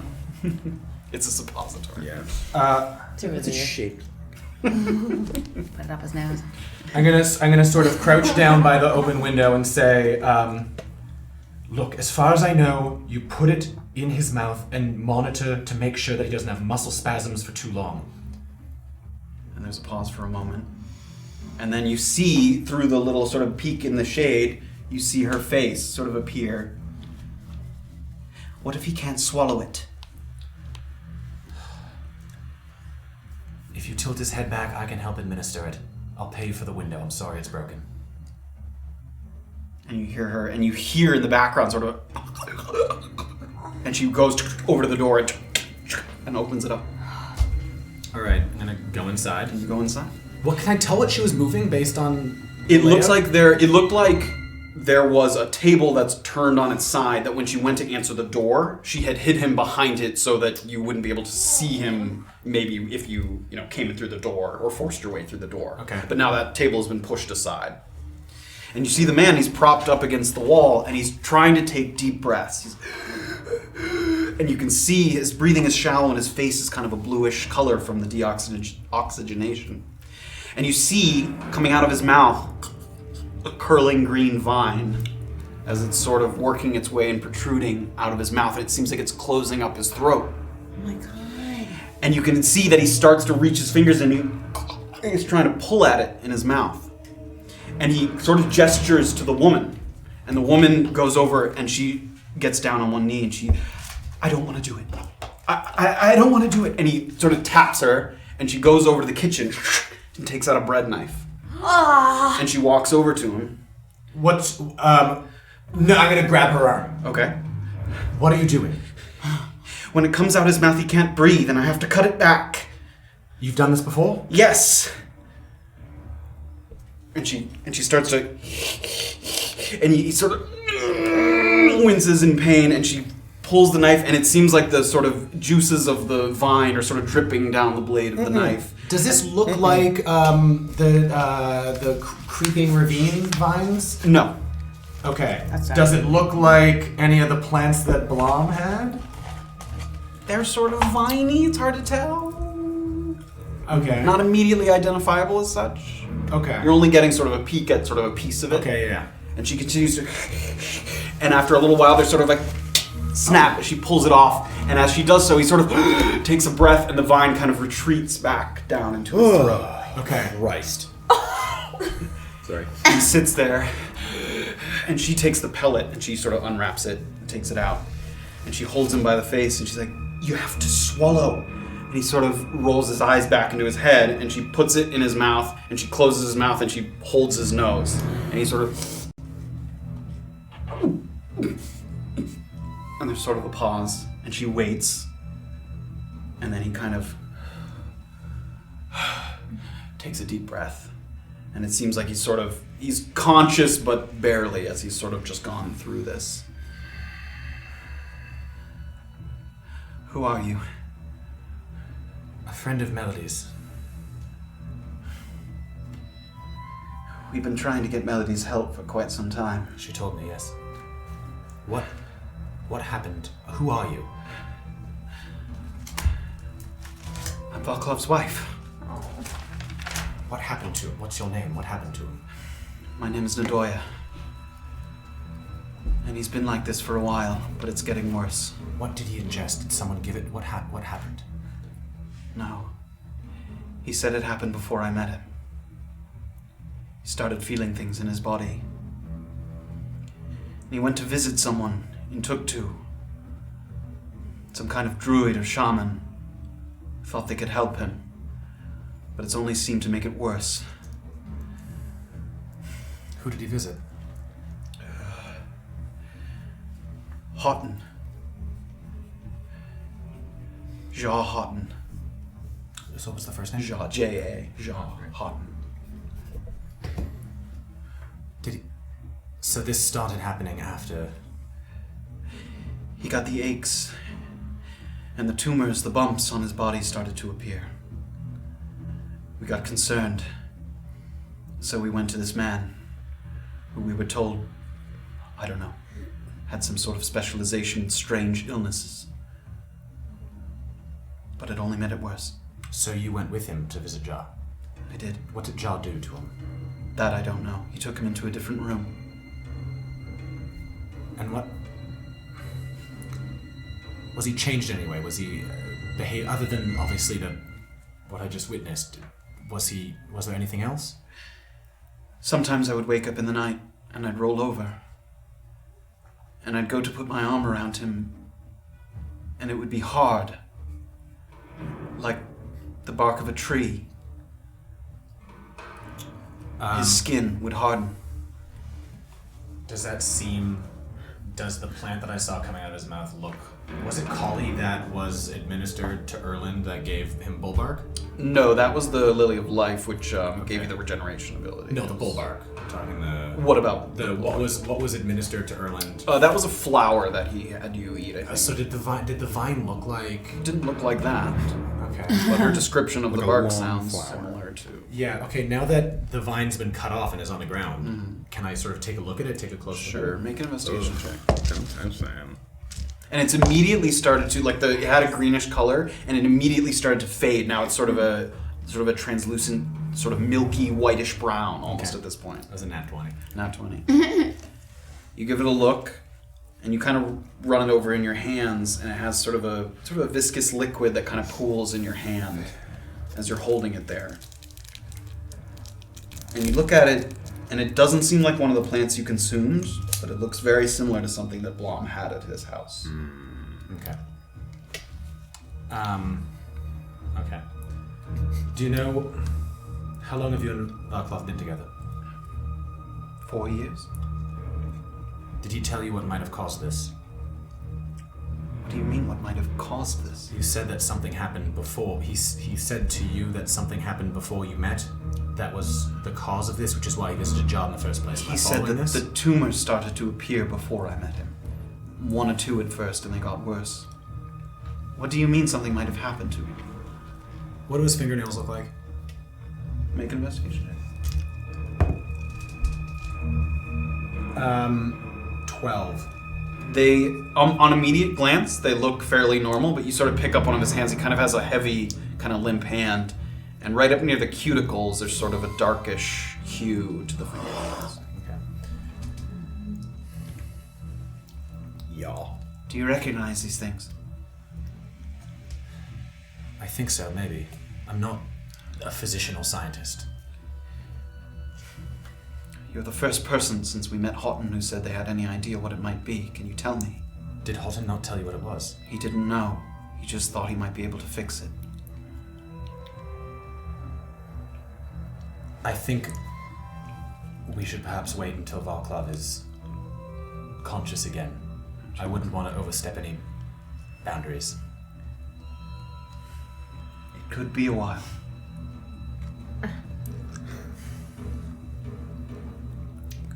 What's the apartment look like? In what way? Do they seem? Is there any indication of profession or family? I want to get a sense of like who these people are, what they do, what they care about, based on how they're decorating it. Okay, make a perception check. What do you care about? 14. 14. So it seems to have kind of a 3-room setup. There's sort of a kitchen / living area / dining room, this kind of main area that you're in. And it seems like there's 2 rooms off of this room. A standard bedroom that seems to be, and then another room that looks like it might be sort of storage or a study kind of, and it looks like there's a number of rods in there. It seems like fishing might be a profession of his. Okay. I'm gonna, if I've been sort of been crouching down next to him, I'm gonna sort of. And she kind of tentatively allows you to do. She stays like very close. I'm gonna, if it's going to be a while, I'm gonna sort of sit down with my back against a wall, just on the ground near this guy. Okay. And she sits. What do you and MacLeod do? Before he became unable to do so, fished. How long has he been unable to? This is 4 years ago, you said? 4 years ago that we've been together. No, so how long has he been unable to? How long ago did you meet with Jar? Oh, probably a year ago. And how long has he been incapacitated in this way? He's been unable to work for perhaps 2 months, maybe a little less. So just so I can get the timeline straight here, you met with Jar. Nothing. You sort of immediately seeing sort of plant-like. Initially, Houghton thought that he fixed him or assisted in some way, but then it started to get worse. Nadoya's her name? Nadoya, have you ever used myconid extract before? No. How's MacLeod? And she looks over to him. Maybe? I don't know. If he has, he hasn't told me. Alright. Would there be any reason he would or had? Does he... I don't know how to ask this sensitively. Does he associate with that aspect of life here in Mukmu? As far as I know, people use myconid extract for all kinds of things. Most people don't ingest it, though. You're saying he might have ingested it. I'm not a physician, I don't know. I'm just sort of cursory glance. And this cursory glance led you to that conclusion? We'll have to ask him when he's awake, but Perhaps, I don't know. It could also be a poison. Does he have any enemies? Did someone poison him? And she sort of sits back with the sort of the information and the realizations or whatever that's sort of washing over her. I don't know. What kind of poison would do this? I don't know either. I was sent by Adept Melody, and I know that she studies myconid extract. So I'm making assumptions. Well, we're just going to have to wait then. And the two of you said? Yeah. Actually, I would like to,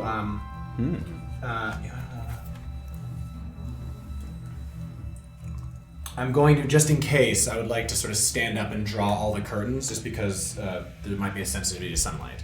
Sure. And I'm going to let her know. Melody said that he might be sensitive to sunlight, so if it's all right with you, I'd like to draw the curtains. Sure. And she sort of does the same with a couple of curtains, and she even like takes the table that was upturned and she pushes it up against one of the windows to block the light out like completely. Great. And then I'm going to sort of sit down and say, I suppose we wait. And the two of you sit. And we'll go over to where were you headed, Safira? I was headed towards the scale house. Great. So you head towards the scale house. Let me get the right. Music's here somewhere. Maybe not. Maybe it's gone. There we go. Just kidding. That was pretty spot on. And you go, and it's not crowded yet. I mean, it's still sort of in the afternoon, so it doesn't have that kind of like nightlife crowd to it. But there's a number of people here. They do serve food, and some people they do have housing as well. It's like some bedrooms, so there are people here milling about. Okay. So where are you headed? Well, I kind of want to look around and see if I see any dirty little Johnny heads running around. Are you inside Dirty little the? Johnny Are head. you inside the tavern? Or are you like outside? No. the Dirty Okay. Johnny Make a as perception well. check. You look like a dirty little Johnny. Where's that dirty little Johnny? I'm gonna tell you, you look like a dirty little Johnny. I have regrets. 11. You take a look around, and it's sort of the spot where you met him before, kind of at the back entrance where you can get into the back of the scale house. You do look over, and there does seem to be a kid sort of running in the opposite direction down that alley. It doesn't seem to be Johnny. You might recognize some of his general clothes. Seeing the little kid kind of running that way, I'm just going to kind of meander in that direction and Sure. try to follow He's him. running away from you, so Yeah. you would have to. Are you running after him? Oh. He's like Staying scooting here. down the alley. Get that kid! No, I'd like to walk at a brisk pace though, and try to keep him in my. Just try to keep them in my sight. Sure, so you're going down this sort of back alley between the scale house and another building. Yeah. So you're moving quickly, and he's moving, and it seems like he gets to the end, and he moves off to the right, sort of when he reaches the main thoroughfare. Okay. I'm gonna follow my Sure, so you clear. turn. Give me a perception check as you get out of the alley and sort of 14. 14. So you see him, and it looks like he's sort of headed in the general direction of sort of the northern area, sort of towards Gwendolyn's. You don't know that he's headed there, but in that northern sort of area up there. Okay. And as I look around, do I see sort of any other kids around? Dirty Johnny heads. Dirty little Johnny heads? Dirty little Johnny. Okay. You don't. Excuse me. How does a dirty Johnny? Not at this moment. And so he's headed kind of towards. Where is he headed? It's headed towards? north from North? the scale house, Okay. sort of up towards that 11, the purple 11. That's Gwendolyn's, that Yeah. top one, yeah. Sort of in that general direction. Okay. Well, I'll head. No, I mean, what time is it right now? Do I have a sense of what time it is? Yeah, it's probably getting to be 2:30-ish. 2:30. Okay. And from like, if I got all the way up to where Gwendolyn's is, how long would it take me to walk to the graveyard? From Gwendolyn's Drinkerly, Yeah. it's close, 10 minutes. Oh, Yeah, okay. not even, 10. Okay. Well, then I'll walk over that direction. Head in that direction. Yeah. And you see the kid kind of sort of scooting, not like sprinting, but moving about. And it seems like at one point the kid sort of moves up to somebody, and like an adult, and it seems like they sort of hold their hands out, and the person moves along, and they put their hands down, and they scoot up to somebody else, and they sort of put their hands out, and the person moves along. They do that a couple times. Okay. And are there merchants kind of around this area selling things? No. This is pretty far from the main square, which is where most of that happens. Where's- The only merchants would be tavern keepers. Where's the nearest place I can buy food? Well, there's Gwendolyn's. That serves food. It's a Okay. tavern, but yeah. I want to walk into Gwendolyn's. Sure, you do. And Gwendolyn's sort of, again, most of the seating is outdoor, and then they have this kind of open couple of walls that are sort of kind of like bar top, almost like you go up to it. Okay. So you can walk up to it, and there's a number of people sitting in the outdoor seating. One of the bar tops. Yes. Hi, I was wondering if you could maybe do me a favor. I'm looking to get my lunch to go today. Do you have... You can eat it wherever you like, sure. Do you have any nice warm soups? We've got some soups, sure. We've got a bisque. Bisque? Yeah. Sounds lovely. I'd like to get one of those. And also, can I get a loaf of bread with it? Sure. 1.5 silver. Okay. And I'll give him the silver. And he goes over to this kind of a large, sort of black pot, and he scoops it out and put it in. And it's a decent size, like a little larger than a cup. And he kind of gives it over to you, and there's sort of a hunk of bread that he gives across. Okay. And I'm gonna nod to him, kind of take it, and then can I look back around and find the... Yeah, the kid, they've stopped kind of asking people, and now they're kind of like milling about in the square. Okay. I'm gonna walk over to them, the kid. Sure. And the kid kind of sees you as you're coming, and he kind of is watching the bowl move closer. Hiya. Hello. Looks delicious, doesn't it? It does, yeah. Would you like it? You're just gonna give it to me? Yeah, if you'd like to sit down with me and have a quick chat. Sort of looks around a little. Okay. Is there like a bench somewhere? Yeah, there's where I outdoor can seating. sit There's a down? number of benches. Yeah. So I'm gonna find a bench and Sure. kind of gesture for him to And sit. kind of, next to me. he's a little trepidatious, but you're out in the open, so he doesn't sort of sits. And I'm gonna when He sits on like the very edge of the bench. Not good. Okay, and noticing that he's a little bit freaked out by me, I'm gonna Skittish. put this soup and the bread next to sort of. Sure. And he get sort of it waits a himself. moment and then kind of slides it a little closer to himself, and he starts to eat. It's good. Glad you like it. What's your name? Derek. Nice to meet you, Derek. Do you spend a lot of time? Where do you sleep, Derek? Wherever. Wherever. Yeah. Do you know Johnny? Friend of mine. He sort of shifts a little uncomfortably. I don't know. You all are very trepidatious. Usually when people are looking for us, it's not for a good reason. I can understand. Why are people usually looking for you? Because you've stolen something? Not me, Well, of course not you. but Johnny sometimes, yeah. So I heard. Would you happen to know? Do any of the kids ever sleep anywhere other than the barn? The streets. Are the places maybe underground anywhere? You mean like a basement? Yeah, like a basement or a tunnel or an alley. Some of the kids sleep in the graveyard sometimes. Okay.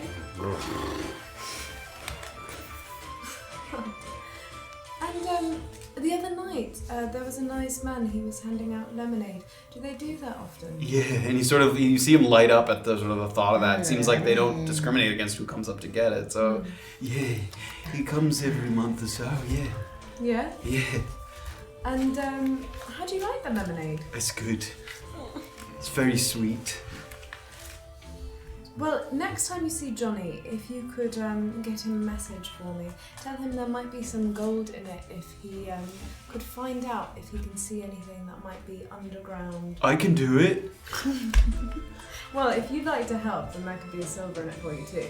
Johnny gets a gold and I get a silver. How about let's say, if you find something, you both get a silver. If you find something really good, you both get a gold. He immediately starts to think. Looking for a tunnel? Anything that gets you underground, but listen, you need to be very, very, very careful, do you understand? I don't want you to go in, I just want you to find the entrance and tell me where it is, do you understand? Tunnel or a basement or anything underground? Anything underground. Alright. What gets me a gold? Well, I'll know it when I see it. But how will I know if it's a silver or a gold? I won't know whether to stop looking. realizing that this is a bad way to talk to a child, That's the Safira way. she's gonna kind of get really close to him and whisper in his ear, "How about this? I'll give you a gold no matter what. Just tell me you'll try your best, okay? And be very, very careful." Okay. And you want me to tell Johnny also? Yeah, if you could tell Johnny also, just keep him on the lookout. But again, no grown-ups, and be safe. Okay. So, and I'm gonna kind of nod to him, give him a big smile, like kind of to enjoy the food and Sure. kind of walk away. Alright. Great. And he continues to sort of eat a little bit. And you can see him start to he's eating, but he's thinking of all the places he's been. He's kind of going through it in his mind. Oh, Yeah. God. And we will head over back to Beezaura. Yeah. Make sure I have the right The big one. Oh, it's the good stuff. Ugh, gotta search. So you guys start to move in the sort of northeastern direction as he described.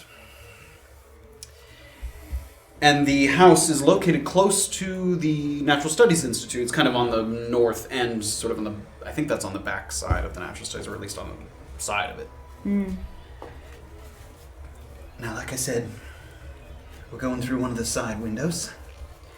And, the others should be here at any moment. Others? And he sort of looks at you and gives you sort of a reassuring smile. Don't worry.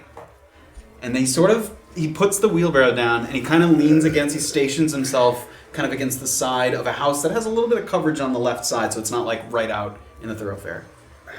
Just wait a moment. And he Who waits. are they? You'll see. And he waits. And after maybe a minute or so, it doesn't take long, a number of children show up. Various ages, but none older than 12. And they come up, and they're sort of shuffling up. They're kind of wearing kind of ratty clothes, and they kind of have these flat caps. And one of them comes up, and they look around, and they hold up 2 ratty jackets and 2 caps. Ferd takes one, puts it on, puts the jacket over, and he hands the other pair to you. Sure. And I put it And you on. put them on. And I put my backpack on Sure. top. And he sort of looks both ways across the street.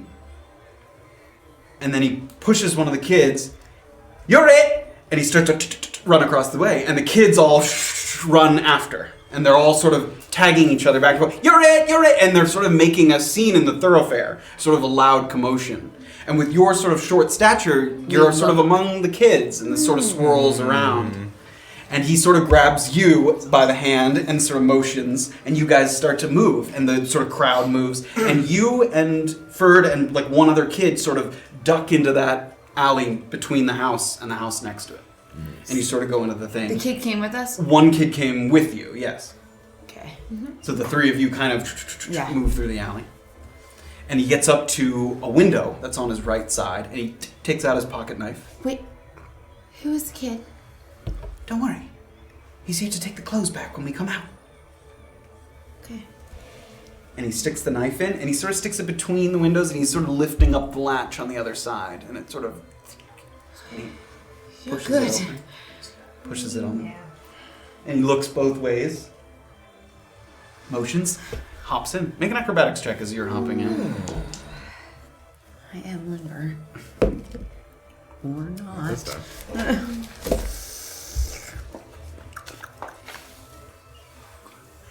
Oh, 9. +4. So you Wasn't expecting sort of that. step up and you lose your footing a little bit, and the kid behind you sort of grabs you by the foot, makes a little web with his hand, and he hoists you up into the window, and then he kind of puts his cap down, Thank you. Just jump in. and he sits there on the other side.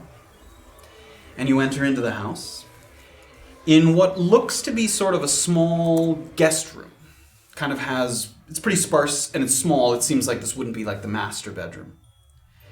And there's a framed portrait on the wall of an armored warrior fighting a lycanthrope.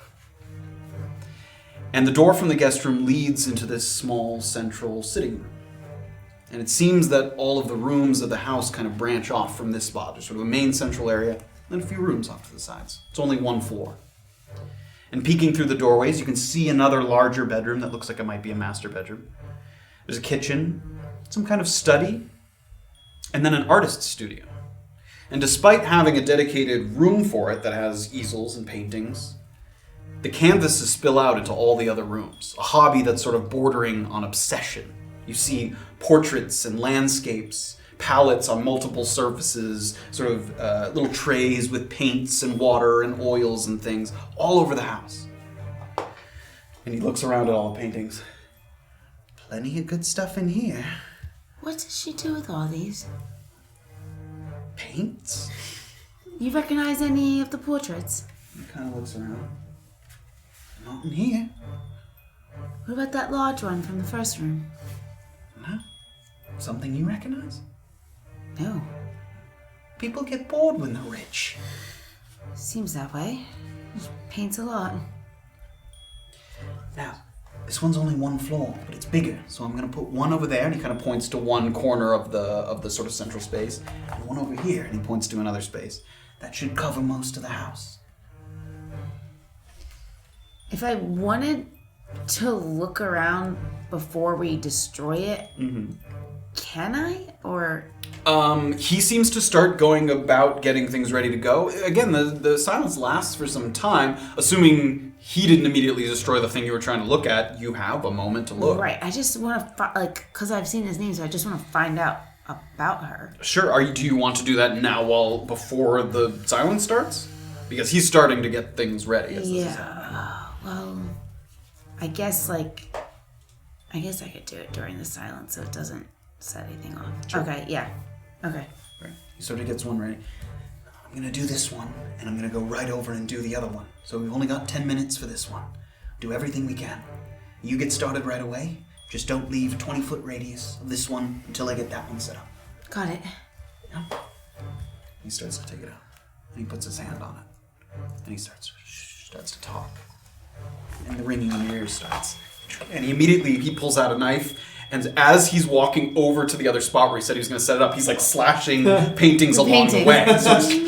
And he takes the bag off, and he starts to go into it. So what are you doing as this is going on? I initially, I know this is going to be long talking, but as he does it, put on the faux thing and take a painting and snap it across my knee, and then take one more and snap it across, and then as he leaves, he's got his back to you as well as I go to reach for one more, and then just kind of drop it, I guess, Sure. and then can I just move around and. Which room are you going to? There's sort of a master bedroom, an artist studio, a study that looked like it had sort of a desk and some books and. Ooh, are these out of the 20-foot radius? No.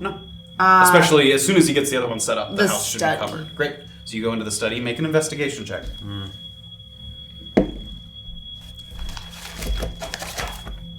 Should know this. 14. 14. You take a quick peek around. You know you have time limited, but you sort of look to some of the obvious spots. You take out a couple of the drawers and and you look stuff in like the desk. There's a number of sort of sketches and things that look like they're drawings and stuff. There is one written note that stands out at you immediately when you take a look at it. It says, "We've been made aware of another potential violation.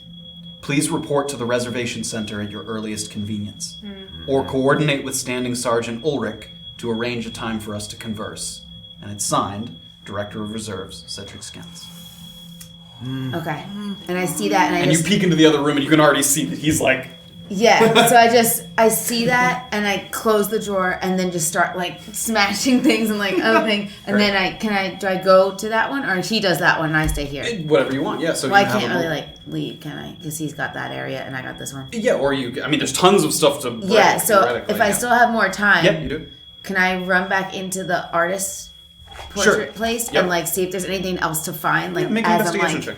Throwing things down, but also looking.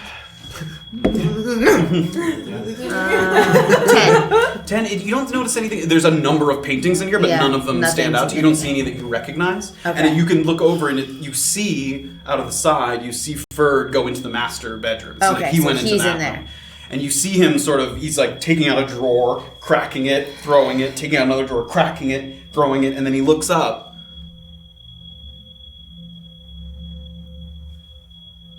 And he takes a painting off the wall. What And he looks at it. And he doesn't notice you. Are you walking over to him? Yeah. As you walk over to him and you sort of jostle him on the shoulder, and he turns it to you a little bit. God. And you see in the foreground a human man in a fine brown jacket, matching brown pants. The uniform of one of these, what his former profession was, these retired appraisants. Silver buttons running down the middle. And he's smiling. And he's down on one knee, and he's got his arms around two halflings, who are also smiling. And there's a number of halflings off to the side, who are also all smiling, and they're in good cheer. Various states of euphoria, celebration. And in the background, it's a vast farmland. Oxen pulling agricultural equipment, grain silos, and a clear blue sky. A perfect picture of serenity of his former profession that you know to be a lie. The halflings did not like these people. They didn't get along with these people. He sort of has this warped memory reality of this. And Ferd sort of takes it, and you can see his grip sort of tighten. And he starts to smash it against sort of the dresser that's in front of him into pieces. And he holds it up, and it's kind of torn in one spot, and he's holding it up. And he reaches into his bag, and he pops something, and you catch a glimpse of it, of orange bubbles, as he...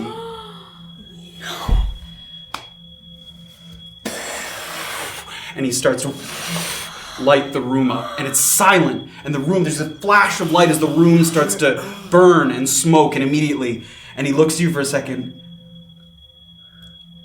and he starts to... And I just run. Are you running for the window that you entered in? Jump out the Great, window. so you jump out the window. Make an acrobatics check. And you see behind you, there's this sort of flash of light, and you can see again, he pops another one, drinks it. 22. And you can see him lighting up the interior of the house. And you jump out the window, and the kid is there. Yeah. And he's sort of, give me the jacket, give me the hat.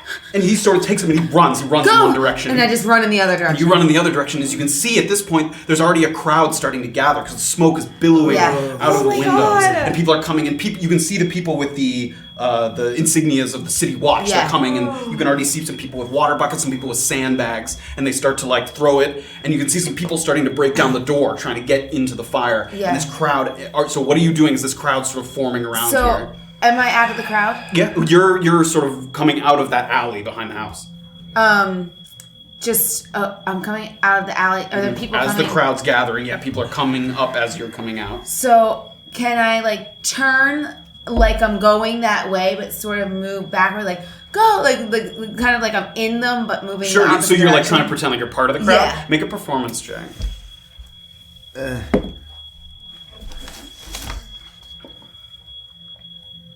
9. 9. Okay, so as you sort of turn your back and sort of like looking at the flames as if you're one of the crowd, you can feel people sort of pushing by you as people are coming up. People have buckets and things. Make a perception check also as you're sort of in the crowd. Oh, God.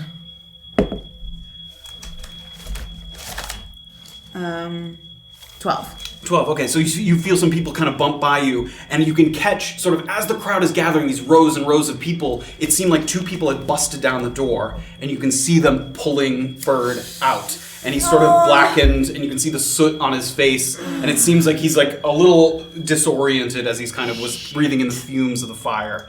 And at this point, the silence has subsided. And the crowd is gathering and gathering. There's all these people in this huge thing, and it seems like the city watch has sort of gathered him, and they pull him out, and you can see them sort of start to smother him kind of on the ground and wait to see what happens. What are you doing?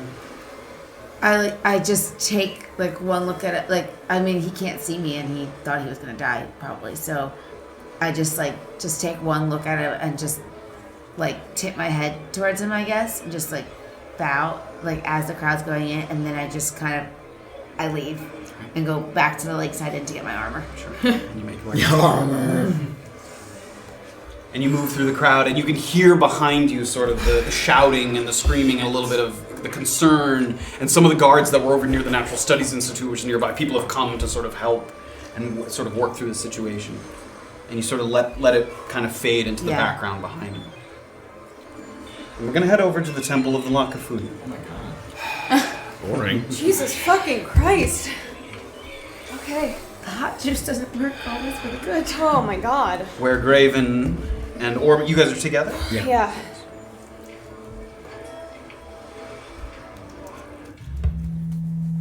And in this densely packed area that's mostly residential, there's a narrow path that almost looks as if it's headed to someone's backyard, but then it kind of ducks under a wooden banner that hangs from a piece of rope that's suspended between two homes. And the sign reads, "Speaks to all, asks for nothing." Well-known words of the Lakafuyu. And advancing under the banner, you find yourself approaching the temple itself. A modest one-story building with no true courtyard or garden. It doesn't have that sort of grandiose, sort of ceremonial appearance that you saw at the New Kelke Church. Sort of modest in its appearance, unassuming. And curiously, the entrance to the temple is sort of a descending pathway. It actually goes sort of down a little ways into the ground. Half and half between a stone staircase that looks like it goes about 4 steps down, and the other half of it is a smooth ramp with a gentle slope that extends outward until it meets the elevation where the stairs went up to.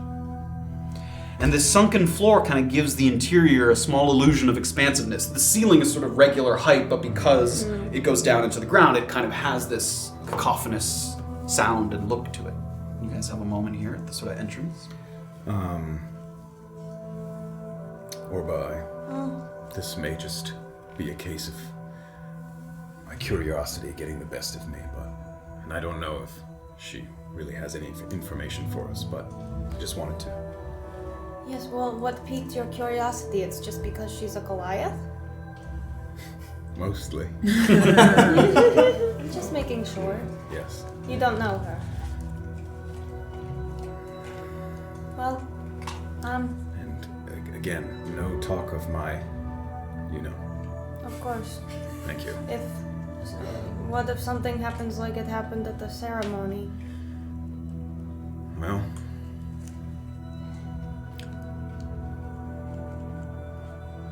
I suppose we'll be able to run faster than her. Orba, kind of laughs, but then smothers it like it wasn't appropriate. Terrible. Okay. Got him? As we go in, I'm just gonna I'm just gonna kind of hold my hands behind my back, just Is there anything in your hand? casually. Sorry. Is there anything No, in your hand? Oh, okay. no, but just casually clasp my hands behind my back as I walk in. I know you guys. I follow you. So you take a couple steps down. And there's these rows of broad columns as soon as you reach the bottom. And they have these arches kind of branching between them. And they're thick and they restrict your eye line. It seems like there's a number of them. And unless you stand in sort of the perfect spot, it's very difficult to see. It has a sort of intimate feel to it because kind of the way the diagonal works, you just see columns. But if you're standing sort of in the perfect spot, you can see all the way down to the left, all the way. So you have to kind of be in the right location. But it creates this kind of intimate atmosphere, even though it sort of has an expansive kind of look to it. Stay close. And there's about half an inch of water lining the entirety of the floor. As soon as you get in, that creates sort of a quiet as you step through it. And the splashing noise kind of bounces around, and it blends with some echoed voices that you can hear but you can't see. It sounds like maybe some prayers, some people speaking, and you can't immediately see anybody from where you are. But you sort of look, and because you're not in that sort of perfect spot, you do see someone a little ways off in a robe kind of go by at one point, and then another person kind of go by. It sort of has this almost maze-like atmosphere. It doesn't have that kind of suffocating feeling, but it just has that kind of at any moment someone could come out from behind a pillar. Is there any kind of central area that it seems? Not that you can see. It's literally just rows and Not rows of from columns. here. Yeah. You could go further in, but not Yeah. not immediately visible to you. Let's kind of stick to right angles, I suppose, for now, and walk straight. Yeah. Okay, So that we might know. let's keep track. Yes. Okay. Just kind of follow You straight. move your way through a little. And at one point, you move past a pillar, and on your left side, it looks like there's a small circle of people that seem to be holding hands and saying a quiet, small prayer. And you continue to walk, and they sort of duck out of your vision. And again, on your right, something else appears. There's two people, and they seem to have sort of a bouquet of flowers, and one person sort of holding it against their chest. And the two of them kind of smile to each other. It looks like one of them had been crying.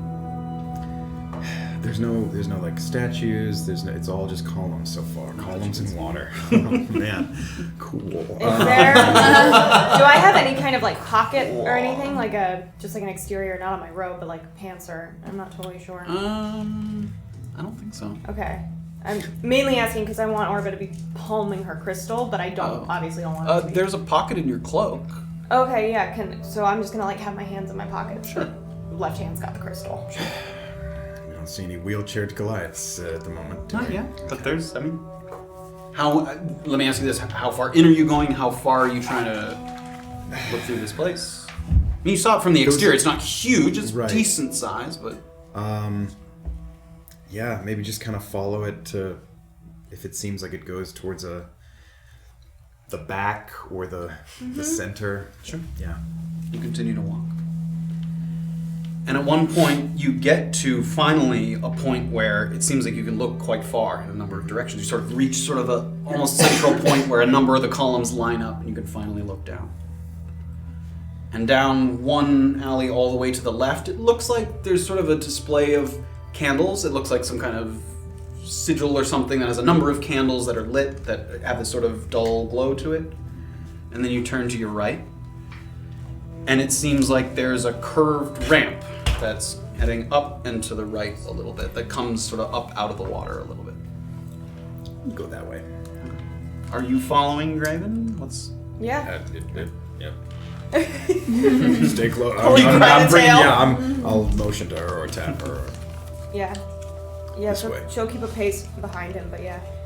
And you walk, and you hear the splishing of the water. And you hear a voice. What are you doing here, Graven? Oh my god. And time seems to slow, not come to a stop, but you hear the quiet splishes of the water. My business is my own. You're wrong.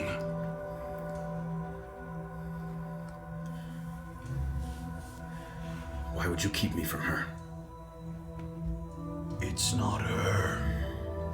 It's this place.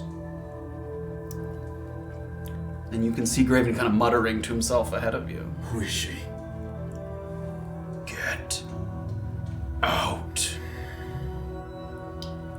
And as this conversation's taking place, you hear a little, and you see, coming down the ramp, a Goliath woman. Pale gray skin, and she's got a thick jacket. And she sits in this sort of, the chair looks fairly intricate. It looks like it's been carved, the handles and the wheels. And she's pulling back on the wheels to sort of let herself slowly down the ramp. It's not a steep ramp, but sort of ease herself down. How big is this jacket?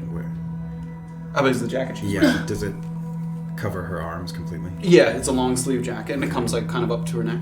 Okay. She has it's like wool lined. It's pretty cold in here, given the water and sort of the empty space. Sort of a chilly air in here. Orba just gives Graven a tug. Graven, look. I see. And she lets herself down, and at the end of this hallway, sort of past where the little ramp was going off to the right, it does seem like there's a desk, like a desk lining sort of three parts of a wall. It seems like she lets herself down and immediately turns to her right, so she has her back to you, and she goes to this desk, and it looks like she just kind of takes out a piece of paper and she starts to write. Is time kind of caught back up a little bit? Yeah, I mean, this was all sort of happening, and the voices, this is all kind of simultaneous. I think time didn't, you don't know that time actually slowed. It felt like that as you were sort of conversing with I'm gonna slowly walk over closer. Start to walk. Graven, get out of here. Shh. I just want to talk to her. Are you walking? Yes. And you continue to walk. And finally, she seems to push kind of a sheet forward. And she pushes one wheel that sort of, it It seems like it takes quite a bit of effort to move through the water in here, but she has, strong arms, and she pushes one of them that sort of rotates the chair, and she catches sight of you. And Orba behind you stops to a halt, frozen, and she looks at you. She kind of tilts her head for a moment and sort of pushes herself forward a little bit and leans forward in her chair. Graven? And she sits up. You're here too early. What? And she's speaking decently. You're still, maybe 40 feet away from her, 30 feet maybe.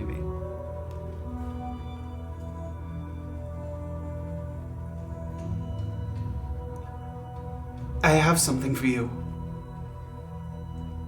You're too early, but I have it. What? And she pushes her chair. She starts to move back towards the desk. And she starts to move towards the desk quickly at first. Wait. And she doesn't listen. She opens one of the drawers, closes it. It's here somewhere. I know it. And she takes out another drawer. No, just give me 1 second. Get out of here before I hurt you. And she takes another one.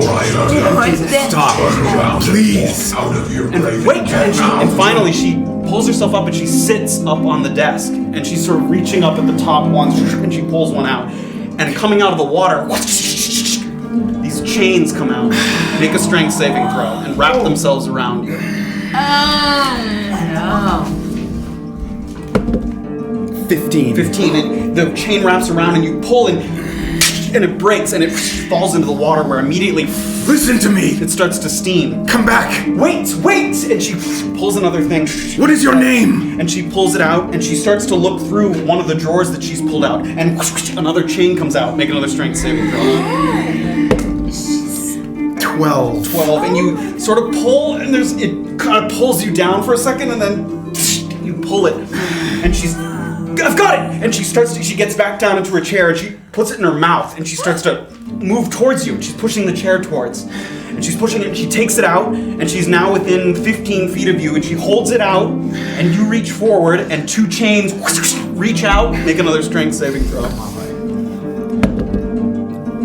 13, and you reach out, and she holds it out to you, and the last thing, she tosses it to you at the last second, and you grab, and the chains are pulling, and then black. And there's nothing. What? And there's silence. And you sort of fall into a sort of partially conscious, partially unconscious state. And you open your eyes. And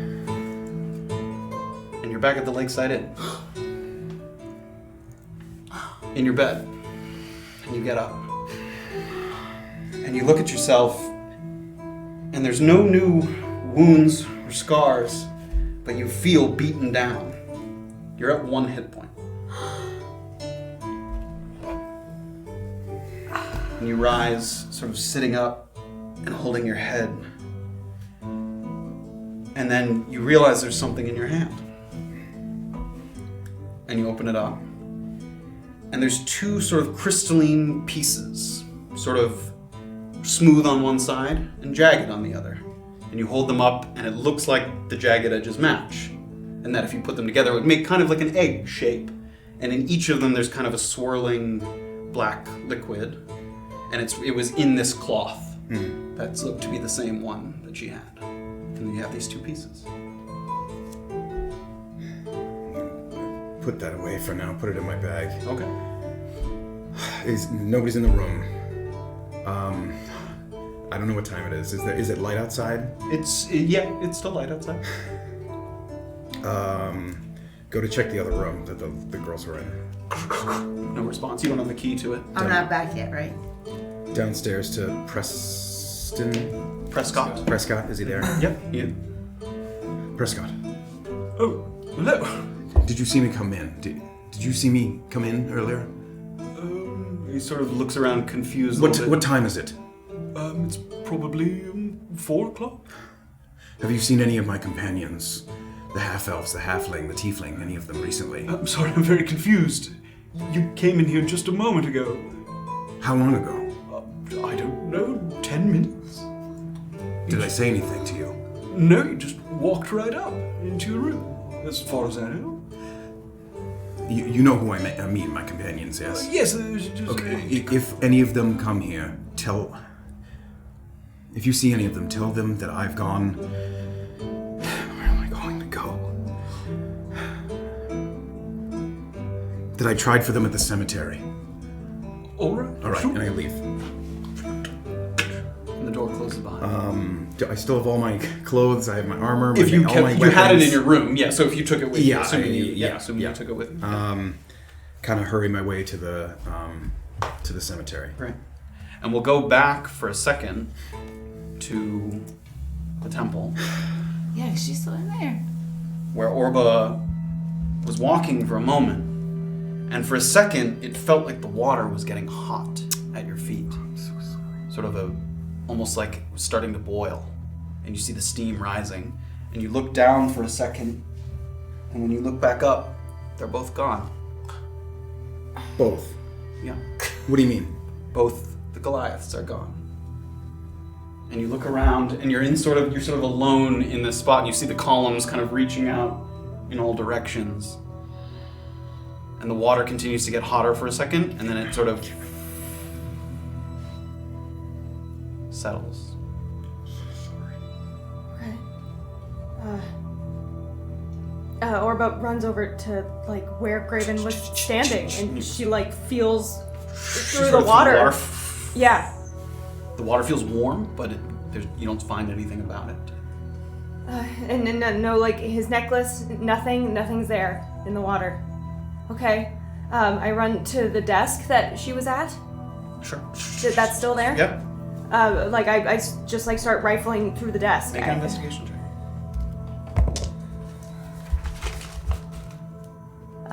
15. 15. So you look through the things, and you look through the drawers. I mean, and they're kind of in disarray, which when you looked at it a second ago, it didn't seem that way. It seemed like they were kind of all put together. But you don't find anything of note. There's a number of sort of scriptures there that seem to be prayers or different things, but nothing that sort of catches your eye in a particular way. Okay. She just starts screaming for Graven. She just starts screaming. Graven! And you can hear sort of the echo, as it kind of echoes around. Yeah. And you're yelling, you're screaming. Yeah. And you see sort of from behind some of the pillars, you see some people in robes kind of peek out that seem to have, and you saw these robes before back at the Lakafuyu sort of river ceremony. Yeah. And one of the men kind of comes up, "Excuse me, miss, is there a problem?" The Goliath in the wheelchair. Did you see her go by? She's probably around here somewhere. Could you please keep your voice down? You can see like heads poking out. Yeah, Orba like feels eyes on her and looks around, and there's nothing she has nothing, so she's just gonna run. She's just gonna run and trying to remember which way So you sort of to push get out. past him and yeah, I mean you didn't go too far, so you have a general direction of where, and you're running by, and some people see you kind of go by, and you kind of feel the eyes on the back of your head as you were sort of walking and running throughout this place. Yeah, she's gonna cast thaumaturgy like behind her, so like to get people's eyes off of her. She's gonna like, is there a way to like make the water come up or like splash or something you can make crazy? a big splash in the water. Yeah, so she takes out her crystal and goes, "Ikuta, and she casts thaumaturgy.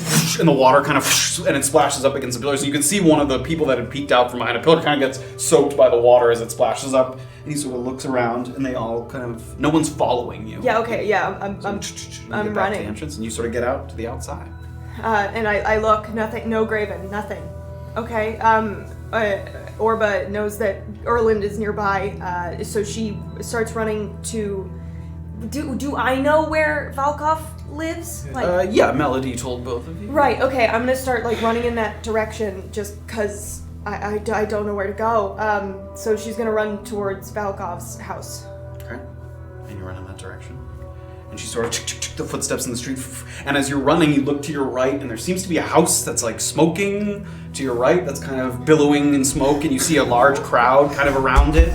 and you kind of run by that. No one's paying you any mind because they're sort of all focused on the fire. And you Okay. run through the streets, and that's where we're gonna end for the evening. Oh my god! So sorry. I thought you were gonna have like she runs, she bangs into someone. I'm like, ah! And like, I'm just standing there like. It's a little after that. but- I'm so sorry.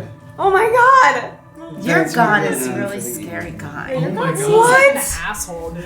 What the what? We'll end on sort of a I'm sweating mysterious so badly. note. Thank you guys so much for joining. The sound effects were amazing. Oh, we had more subs. I saw Lord Gasumba yeah. subbed also. Oh. Thank you. Yeah, I did a shout out, I think, of anybody who subbed and bidded. If I missed you, I'm sorry. Also, if you subbed or bidded for like the total of 500 bits or something, you can shoot us a DM and you can be put in our guest book, which Yeah, we please play do. during the sign on and sign off. If you watch, if after we sign off, you'll see it come through. We love to have people sort of little Right. notes. We like to thank you guys for your support. We really appreciate it. So thank you. Oh my Oh, god. boy. Wow. Thanks. I The can't. drama. And after the Thanksgiving holiday, we'll come back and Happy see, Thanksgiving. we'll see what that We're was. on Yeah, next Megas, week. thank Yeah, you we for are on next that. week. Yeah. We are We'll on be it. here. We're on next We'll be week. You have enough We'll be days. there, so Vacation. y'all Enough then. days to sleep off the turkey. There we go. That's true. You guys will all be sleeping off your big turkey dinners, maybe.